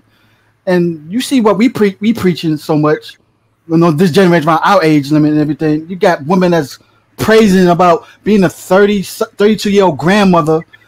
And I'm like, yo, how's that praising? Like, your daughter followed in your footsteps, having babies as a teenager, the way you did, irresponsibly. With welfare reform, I see that less often. Welfare is no longer the payoff that it was in the 80s. And it definitely changed that. But women don't want to have babies young anymore, and they don't want to get married. I mean, this new crop of women, I still deal with women in like their mid to early 20s, and I'm telling you, bro, these chicks are looking for the best time of their life. They've really soaked in that live your 20s and don't think about nothing until you're 30. Yeah, they basically like we tell the men in this space don't even think about marriage till you're 30. Us telling the men that now is 10 years behind the way the women's already been operating since Barack Obama first became president, bro. They've been operating like this forever. So Ramil, that would be another example of how quick a culture change, based on outside circumstances. Like, the drop in teenage pregnancy amongst Black women, changed tremendously almost overnight when, the welfare cuts came to where it was no longer a permanent thing. I think they reduced it to like 5 years max. Like once that changed and you can no longer have like an 18-year free ride per kid, you've seen like the whole teenage mama trope almost disappeared, or the teenage Black mother trope almost disappeared. And next thing you know, it's like most. I don't know if it almost disappeared. I know it went down. No, it went down significantly. That's what I'm saying. And it was replaced with the student loan trope. It was replaced with So my thing is, because ultimately the culture is still the pussy thing, right? Even if they did down the teenage pregnancy, it's still, the men still have to produce, and the men are still overvaluing pussy, right? So I agree. My thing, how we gonna change? Yeah. What about the out of wedlock birth rate? Would that go down also too? Or are you asking did that? Did that go down? No, that probably did only because the birth rate in general went down. Like, out or in wedlock, it went down. I mean, so no matter what, even with the cultural change, Mel, the cultural change wasn't to marriage. The cultural change shifted from that to education. Like it didn't really shift to marriage or anything like that. They got a taste of the leverage of, not having all the women out in the marriage market at the same time. There's leverage in that. So they didn't want to give that up. That's why they moved to education versus that.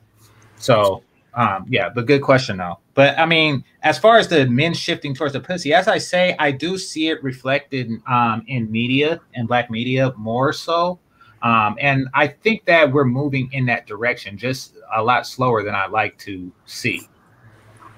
I think that's probably their way of trying to get us men to spend more money than the women, or at least equal amount, because they're the biggest consumers. What's the best? Why do we spend money? We spend money on the cost of a woman most of the time. No, it's very true. Like, I mean, if I were the CEO of Rolex, I would want a culture out there that will spend, 2 of its paychecks on a Rolex. Exactly. And where they use to advertise that a beautiful, sexy, attractive woman. Well, I mean, they use men who appear to be getting beautiful, sexy, attractive women to advertise it, like Juvenile and, whomever was the hot rapper of the time. Yeah, definitely. Okay, guys, so we have a new person on the panel. We have Black Culture is Real. Hey. Hello, I'm just listening. Oh, I thought you wanted to ask Ramil a question. No, I think I have a question in a second. Just let me think of one. I'll get back with you. Okay, cool.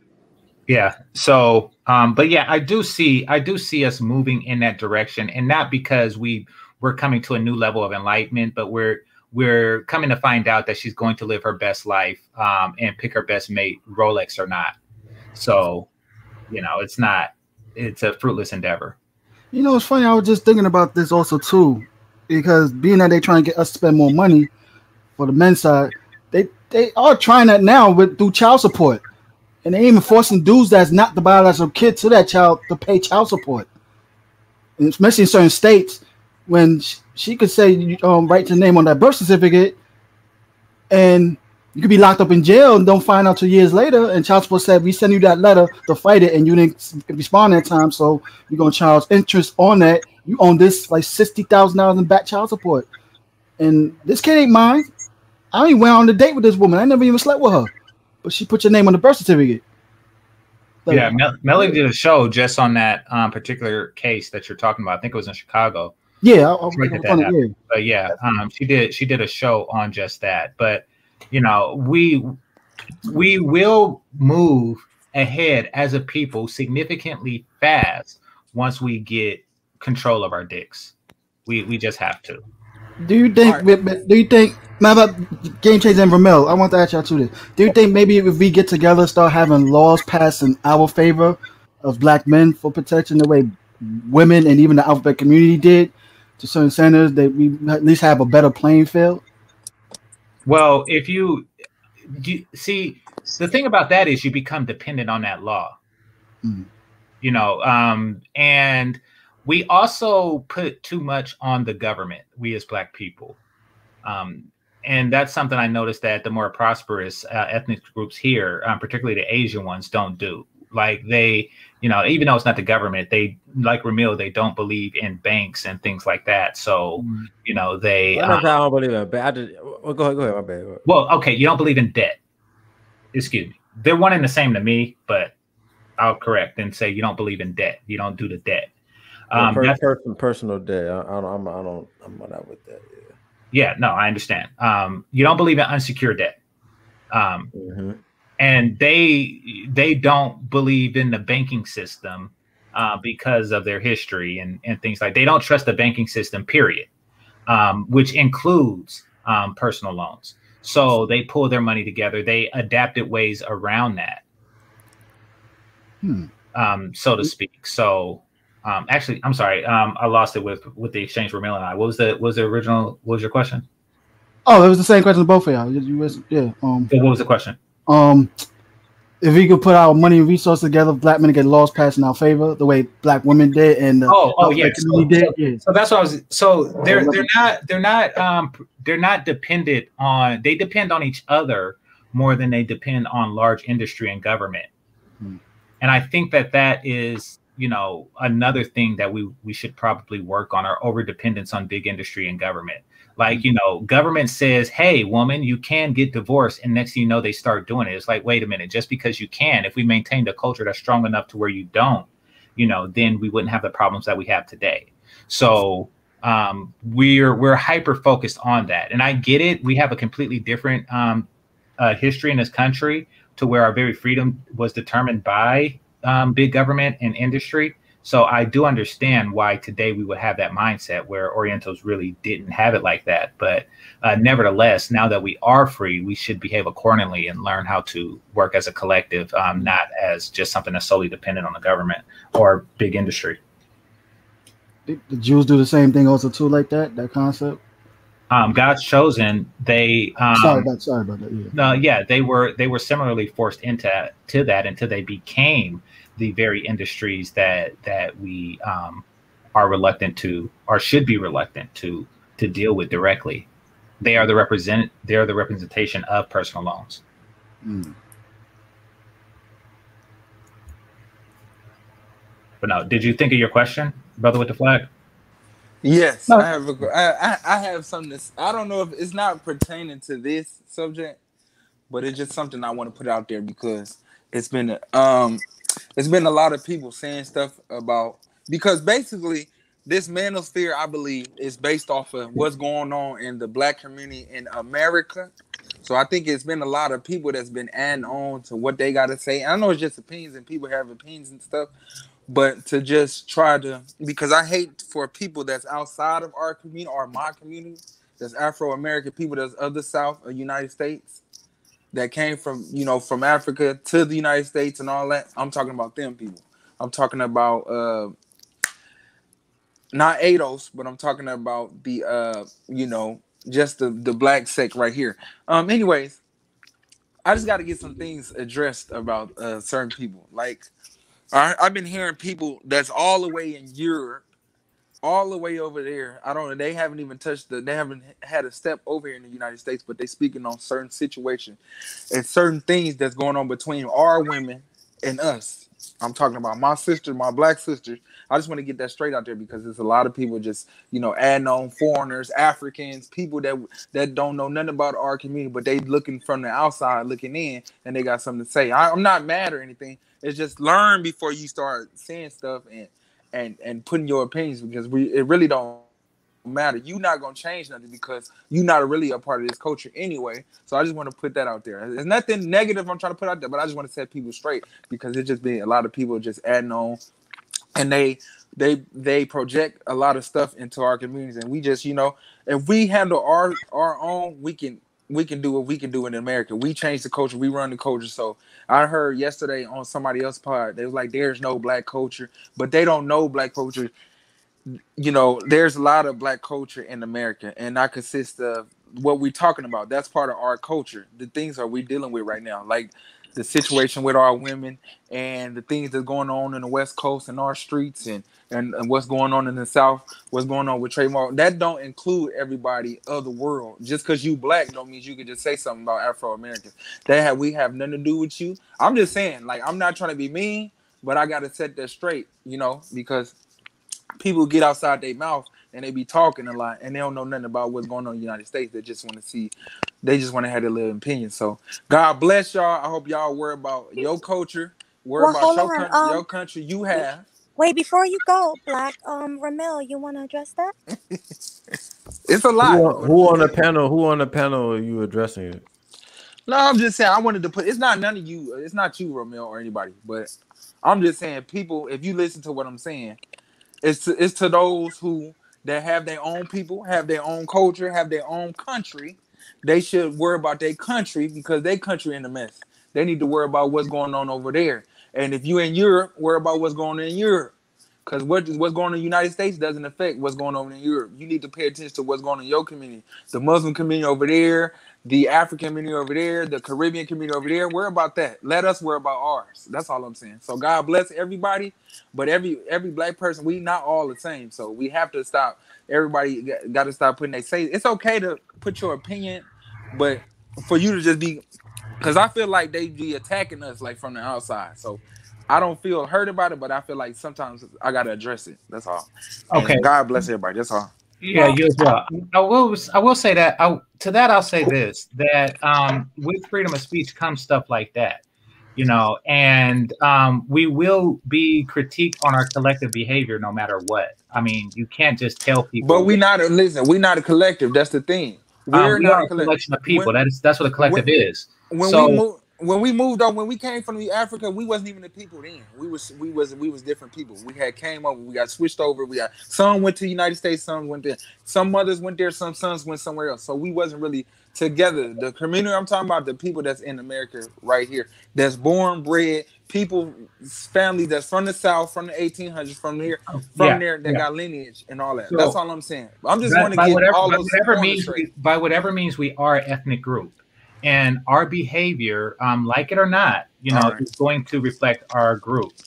And the group's behavior is going to reflect on us. And we can't really force those to not have an opinion, or even not be vocal about it. I'm not saying that. We can do. I'm saying if you're a Trinidadian, worry about a Trinidadian. If you worry about your country, what if they say, no, nigga, I worry about what I want? Then what do you do? Then, freedom of speech. When niggas gonna react, that's just what it is. That's what we do in the United States. We react to niggas. Yeah. When niggas get stupid, we get stupid with them. That's what we do. What the fuck? So I'm just saying, it's a lot of people that be talking shit that don't know nothing about my community, and I'm gonna stick up for my community. That's just what it is. You just said we wasn't a community. All right. I'm saying, I'm talking about the black people. Now, I don't know who you are. I'm talking about it's a lot of people that's from the outside. Black people is not all the same. Like Somalians not the same as no Ethiopian. I get what that's you're what I'm saying. I get what you're saying. I do understand what you're saying, Black man. I remember hearing an interview. Oromo is not the same as a Amharic. Yeah, I get to the point what you're coming from. I remember a story. But what is his point though? I'm trying to understand. My point is we not all the same. People need to worry about their country. If your people from Brazil, worry about Brazil. If your people from Nigeria, worry about the Nigerians, because Nigeria's got a whole bunch of problems. Every African got a whole bunch of problems. The Caribbean got a whole bunch of problems with their complex and their skin color. Let's worry about all that stuff because we all got to work on something. I feel like a lot of people just be trying to jump in on Afro Americans because we can't really connect because some, people be saying who is a lot of people. Okay, let's say just drawing the straw man saying a lot of people. I got an example for that. And I seen this actually happen. Hold on. Let me. I got an example for that. I remember the interview that C Boogie did with this Middle Eastern woman that was very cringeworthy. And when he asked her this question about what do you think about black men not protecting our black women, and she said the most cringeworthy shit. She was basing it on what she sees from TV, how she thinking that we're not protecting our women, not realizing that most of our black women don't want to be protected. They're the ones that starting all the fights. They're the ones that acting masculine and getting into domestic violence situations that we don't initiate. They initiate that. Why would we want to protect a woman that's not even submissive towards us like that? And she was speaking from like, I'm disappointed in y'all black men. I was like, yo, why does this clown got this damn pseudo-feminist chicken head for the Middle East who raised under a culture that she's supposed to be submissive towards a man, but she's over 30, not married to damn self. Yeah. I get what he's saying to a point of view. Yeah, definitely. Like, when it comes to people like that, yeah. I'm not trying to divide us. I'm just saying people have a way of what they be doing online, and I see it almost every time. And just because people don't dress, I don't know if it's the African American community that don't dress or they scared, because we not scared. But the thing is, people can have their thing, but if your country have problems, you need to worry about your people and your country. That's the thing. That's the reason why you come to the United States, to come here, be successful, and help your people that's back in their countries. But I don't like I just don't like people that be speaking on my culture, saying certain stuff. I just feel like I need to address that because people just. So who spoke on your culture recently that ticked you off? Yeah, I don't want to call. Because do you have the number of people like? Yeah, do you know if it's a majority of the outsiders that speak on your people? Oh, for sure. Or if it's a minority? For sure. It's what do you mean for sure? I would say it's not a majority. I'm gonna say it's a minority, but it's kind of big. Hey, are you talking about Jessica X? That's what I was thinking. Well, no, I kind of thought it before when he said Europe. Yeah, it's not even just Jessica X, but it's people in Europe, it's people in the Caribbean. But the thing is, I don't like that separation when they have it bad with their complexes and all this stuff. Like we black people in America, we are used to fighting racism in America. We know the white man like his back of our hand. We right next to him. Black people in Europe go through I racism. should have known when I saw They that. actually go through. They might have go through racism worse than what we went through. No, bro. No. Did you see this? Remember the situation last year when they showed those videos of the black people getting kicked out of the hotel, Asian hotels in Japan and everything? With the pandemic? That ain't in Europe, bro. No, I'm saying like in Asia. Remember the video they were showing how they was kicking a lot of Africans out of their hotel? We're going far down. Them Asians was ruthless, man. They were ruthless. Exactly. Yeah, but that's not Europe, bro. Guys, Yeah. we're kind of like derailing. Yeah, exactly. We're going far down. Yeah. I'm sorry, Ramil is the but I gotta guest. get that out there. Hold on, Ramil is the guest. Any questions for Ramil? He's the star right now. No, you doing Yeah, I got a question for But him. no, I'm about to give you a shout out on that video you did with Mr. Fantastic on C Boogie Disc. Yo, kudos, man. Smooth, you had a question? Yeah, I had a question for Ramil. Ramil, I would actually urge you to please get back into your herbal thing.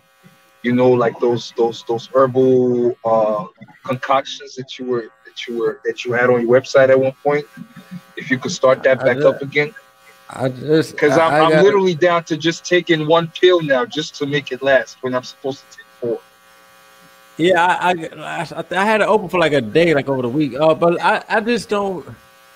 Yeah, somebody is buzzing loud, but I think Mel, please mute out. Thank you. Sorry, Ramil. Go ahead. Oh, no, that's all good. I just how I do it now is like when I do have the time, I'll send out an email like, hey, you know, I'm opened up today, but that's it because it's just so much. It's just a lot to do. Like I take my time with those things because I am a herbalist and I don't want to half-ass it. So if I can't go 100%, I don't want to make them at all. So when I do get the time, also you actually make them yourself.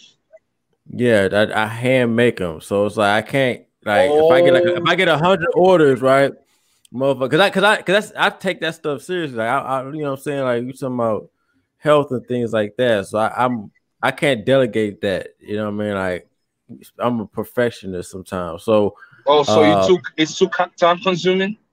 It's very time consuming. So for me to do that, it's just I don't really got time, you know. So, but when I do have the time, I will send out an email, and y'all better get it when I send that email. You know what I'm saying? Like when I say, hey, I'm open for the day, that's it, you know. But I just don't want to. I can't half-ass that. So if I can't do it 100%, I ain't gonna do it. Yeah, I think you should maybe target a Caucasian demographic a little more because they buy shit by the droves. If you sell it to niggas, here's the thing. Niggas was buying the shit too. Y'all was buying the shit. It's just the time it takes for me to make it, right? To make those things, to make the herbs is very, and I don't want to delegate that. I can hire somebody, but that's those. I'm like very like when it comes to stuff like that, I gotta see it before it goes out. I don't want to pass that off to anybody. I had the person, and I'm involved in so many different things. Like for me to do the herbs, do I really want to do it? But I got the ingredients on the website. Like y'all niggas got to understand. I put the ingredients on that shit. You know, y'all can get the ingredients and make it yourself. It's not rocket science. Hey, Ramil, real quick, can you please? Wait, Ramil, real quick, can you please drop the links to your website? I want to buy something. I don't know what you sell, but I'm buying. But drop the link. I don't know if I got anything I'm selling right now, but I know I don't got the herbs set up right now. I gotta. You selling T-shirts, right? The pumping them. You still selling? Yeah, those? but I'm gonna redo those. I gotta redo that one. I want to redo them. I don't think I'm saying I got any product. I don't got no product right now. That's crazy. Man, yo, man, get back on it, Ramil, man. Stop playing. At least give a heads up on a day where you have the site open, and then we rush there.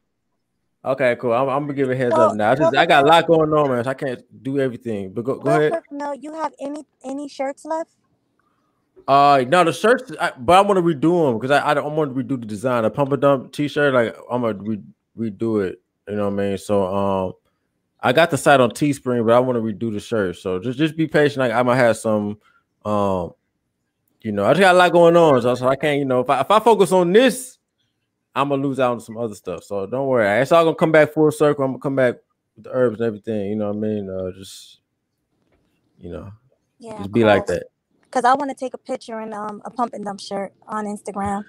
So Okay, let me okay, know I when you got. come out with it. When I fix the design, I'm gonna do it. Oh, and I want a pink one in size small. So make sure you got those available All for me. right, that's a bit. Hi. Hi, Queen. Hello. I'm so Hey, sorry. girl. I have my mic muted, but I'm just gonna ask my question. Hop down grocery shopping, and my son Okay. kind of asking a bunch of questions. But I just wanted to ask. I heard the panel talking about it earlier, but I wanted to know: do you really believe that the issue that plagues Black people as a whole? I believe it was Game Changer talking about changing the culture, and that it's heaven. Ooh, excuse me. Yes, baby. Heavily influenced by. I'm gonna just say because I'm in public. Yeah. But do you believe it's that, or do you believe it's that Black people focus too much on material as a whole and invest in the wrong things? Because I feel like that plays a bigger role. I think that Black men use material as a means to an end, and that end is the cat. So you could say that they're hyper focused on the material, the gold teeth, the Gucci frames, or the ice grill, or whatever is popular right now, the spinning rims, et cetera, et cetera, et cetera. But these are things that Black men at least use to get the cat. So either way, it all comes down to cat. I'm saying that the over focus on cat is what's making us hyper consumers. It's so cold in here. Okay, I know it's cold in here. Walking Oh, by the baby. Okay.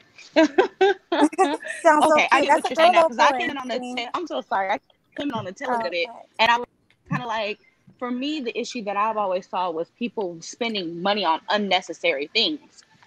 And I always said that I'm not too much a materialistic person, just because I know it can be like the downfall of a relationship, and it can be the downfall of a lot of households. So I try not to focus too much on materialistic stuff. But I was wondering if that's something that Black people just deal with as an issue overall. Well, I'll put the challenge to you. Can you name a product that Black men are known to consume in large quantities that doesn't somehow lead to cat? And there you go. No, I mean, if we were like large anime consumers, I get it. No, no, I'm so sorry. I had myself muted. That's why I couldn't answer you because I have the baby with me. Oh, okay. The only thing I can honestly say that I see that that doesn't lead to cat. Oh no, you're absolutely right. I can't think of anything right now because in a way everything can lead back to getting women. Well, I mean, if a person has like a nice anime collection with a Thundercat museum in their house, that doesn't really lead to cat.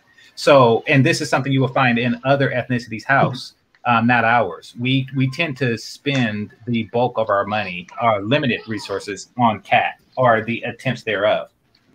So I think that changing the mindset around that would definitely change the spending habits. Instead of for getting gold fronts, we would just brush our own damn teeth and things like that. Got you. And do you think that this applies to women too? Do you believe that women buy a lot of stuff in the absence? Do you believe that it applies for women also, buying everything to get the attention of men? No. Such as the weave. Well, it doesn't apply. It doesn't apply to Black women. They buy the weave because it's lazy, because of laziness. They don't actually think that men are attracted to it. They wear the cheapest lingerie because I sleep with multiple races of women. Now I could say that Black women by far wear the worst lingerie ever. And I don't think that they spend any money on trying to seduce a man, or time, or energy, or effort in the gym. It's more to get attention from other women. Yeah. So no, I think it's the men that are hyper focused on sex, and it's affecting their spending habit. Gotcha. All right, that's all I wanted to ask. Yes, you're not getting soda, love. All right, GC, I have a question for Queen. Queen, I got a question for you. Yes. Real quick. I wanted to ask you, I know you have an anime store and everything, right? So given that you're in that world, I wanted to know, do you think that it's a lot more, maybe like Black dudes, or a lot more dudes in general, that are drawn to anime now, especially in the last few years, and they're doing it because of the girls that are in that world as well?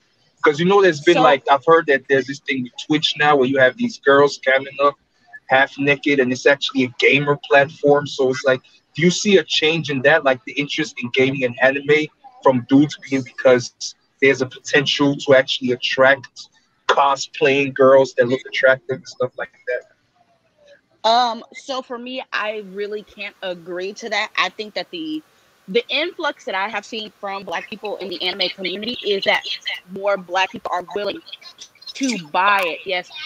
But Black people. To the issue that I have, a lot of people tend to think that gamer girls are monolith. I have to speak out because I myself am a gamer girl. I have anime figures and things like that. I think that the more interest that you see in people following it is because it's been more normalized now. In addition to the fact that you have a lot more parents who are more open to the idea, to some degree, of letting their child purchase anime items. So, for example, we had a customer actually come in today where her child came in. He was super excited to see the anime merchandise. He wanted some of it. And she was like, "What is this weird stuff? I'm not going to buy this for you. You can get better things. Come on, we're headed to Foot Locker." So I'm like, so you're more willing to drop money at Foot Locker than you are into something your child's actually interested in. But see, I got actually answer for Smooth. He's actually making a point and alluded to this because we see women on Twitch, sending like another form of like OnlyFans, and we all know dudes are spending money to see these beautiful females, these fantasy females, is even more turned on now by them seeing them dressed as their favorite anime characters. We see attractive females now cosplaying as their favorite anime characters, even superheroes and all that. I've seen some porn stars that got Twitch channels, that got gaming channels, and they suck at it. Women suck at video games. I hate to say it, but it's the truth. But they know for a fact that they could get money from guys due to the fact because they know they're beautiful and they playing at a realm that where they at. So them guys don't even care how good they play. These females play. It's the fact that they're there. They went and they spend their money just to get the exclusive to talk to her. They thinking they talking to her back, and she looking beautiful. And so if you go to the not to say that there's some girls that's actually in the anime because they're into for the love of it. Yes, that is true. But technically, we have to be honest with you too. The majority of most females they get into because that's the money and everything. I'm not knocking they hustle for it either too, like that. Yeah. If you go to the Comic-Con conventions and everything, there are a lot of beautiful females over there. I would even say 8, 9s, and 10s. Yes, they got into comic books also too, but be for real, like like they can attract a lot of dudes, and they can even game a lot of dudes out of money like that too. So I'm gonna go ahead and speak on that. I don't believe that for a second. Let me explain why. Earlier today, Bernard did a stream talking about the pick me chicks, right? And he said you have actual pick me's who get picked up in the community, who are actual women who actually think that way, and you have the ones that front. You always have the ones that front be louder than the ones that aren't. I would encourage you to hop into a couple different anime communities and listen to what the women say there, because I've been attacked by men in those chat rooms because I'll pop in and be like, okay, I just did cosplay. I'm not sure. I get attacked and be like, oh, are you really into cosplay, or is your man putting you on, or are you just here for attention? And I'm like, no, this is a big thing. But see, that's what I'm saying. You see how right I am, because they know most of the females is into it. Yes, I'm not saying there are some females into it, just they into it, yes. But most majority of females, yes, they get. You see how you was attacked, right? I'm gonna be hold on. Right? And I don't think she was going somewhere with it. Yeah, she was going somewhere with it. Hold on. I believe now when you say it's a good majority, that's not what I agree with what you say, except for you saying the good majority. I do believe that the minority gets most of the attention, because majority of anime girls, when I go into chat rooms and that happens, I don't speak. When I have discussions about anime, I don't speak. I don't talk. I don't do any of that, because I know the first questions, even me owning my own store, I have gentlemen who will come in and challenge me about the merchandise that I place on my shelf. Okay. So majority of anime girls who actually watch anime don't speak. We don't talk about it. We don't even let it be known because we already know the questions that are coming and we don't have the energy to deal with it. So that is a big topic in a lot of anime chat rooms is you have these gentlemen who assume that gamer girls and anime girls look a certain type of way. And as I said before, if I was walking down the street, you would not think of me, hey, she's one of those girls that watches anime. That's the reality of it. And I think a lot of people tend to operate off of what they hear.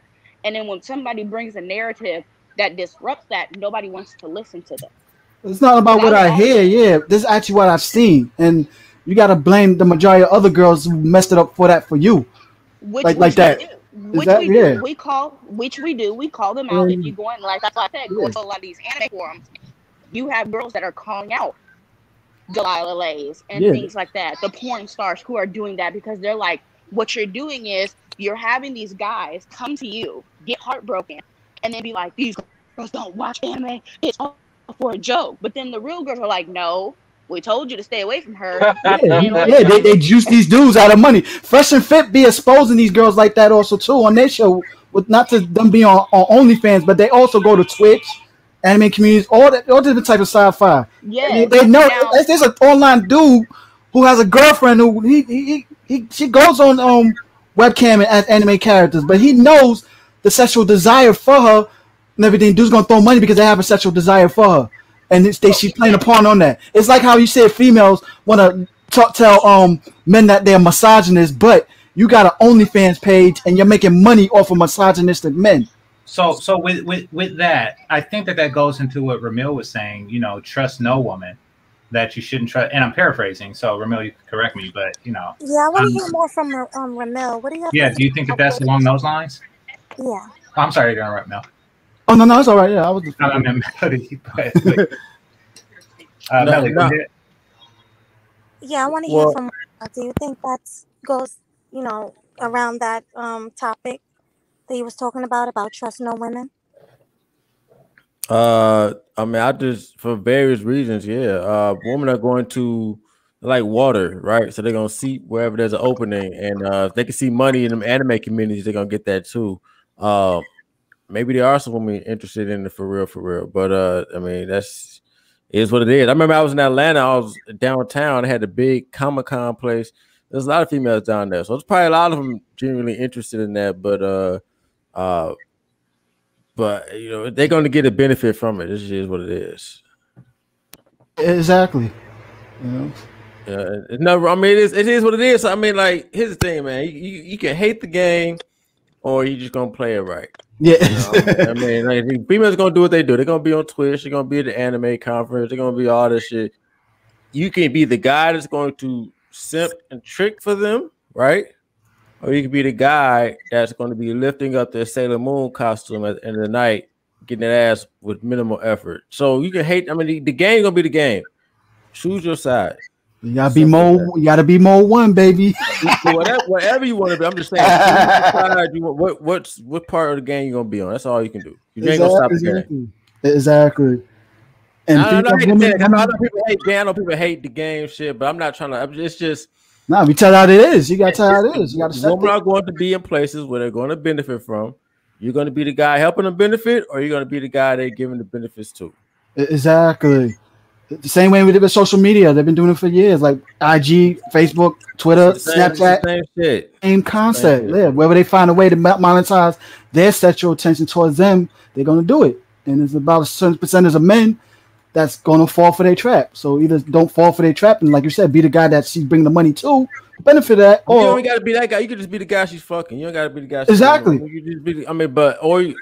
Hey, she could bring the bread and fuck me. That could be two different people. She could be bringing the bread to one nigga. She be fucking one nigga. So one nigga's giving her the money. They got like 10 different niggas for everything. So it's just like, which one you gonna be?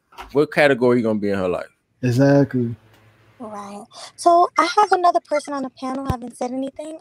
Is Steven or Stefan? Steven? You there, Steven? Stefan, like Stefan, like Stefan. Steven, Wagwan, fam. I'm so sorry, Melanie. I'm gonna go ahead and hop down off the panel. All right. Well, thanks for coming. Thank you, and you guys have yourself a good day. Take care, Queen. Take care. Bye, Queen. Steven. Okay, I guess he's not there. I want to start doing final thoughts soon. Steven probably fell asleep. Yeah, Steven, you there? Okay, no. Okay, so I'm just gonna do final thoughts. Or anybody have anything else to say to Ramil before I end? Nah, Ramil, I'm gonna hit you up in a couple minutes. All right, cool. How about you, Smooth? You have anything to say to Ramil? No, not really, man. I mean, I frequent this channel anyway all the time, so I just say get back on them Ramil herbs, my dude. They was really helping out. You know what I'm saying? But yeah, I'm shout gonna out have to him coming Ramil back, though, man. man. Appreciate it, man. All right, Appreciate it. all right. How about Y'all you, have a Mel? good one. All right, All peace. right, bye. Bye, Definitely, Smooth. Ramel, man. Definitely, it was good chatting with you, brother. Definitely, you keep doing your thing, man, and everything. You know what I'm saying? And also, too, don't try to worry about. You already know this, but don't try to worry about trying to help everybody. Help those that want to be helped. They coming to you for help. Help them. You know, you ain't gotta help. You ain't gotta help 80%. Focus on the 20% that's listening. That's it. And that's all you need to do. Definitely. All Appreciate right, it. Thanks. definitely, brother. Till next time, man. I'll catch your shows. Definitely. Right, and I just want to say, Ramil, you know how I feel about your content. I think it's great. I think you help a lot of black men. Just keep doing what you do, and thanks for coming. I really appreciate you. Let me ask you this Good job, question. Melanie. Definitely. Good job, Melanie. Minute, I have a question. Would you Sure. ever entertain? Would you since you said you ended up with your guy you was with since you was a young age? Would you ever look in the manosphere for any of these gentlemen as a mate? Yes, these are all intelligent black men, and yeah, definitely, I definitely will. I don't see anything wrong with that. Why haven't you?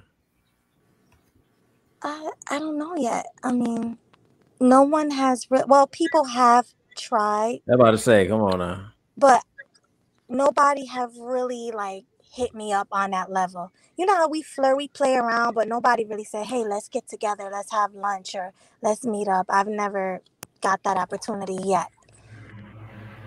Right. All right. That's all. I was just all right. Well, like I said, I appreciate you having me, man. It was definitely you know what I'm saying? It was cool. Shout out to everybody, man. I appreciate y'all, Yeah, and I appreciate you too. I appreciate you coming. Thank you guys, and thank you everybody who subscribed. If you haven't subscribed already, make sure you hit that subscribe button, okay? And like on your way out. Thank you. Bye. Peace. Peace.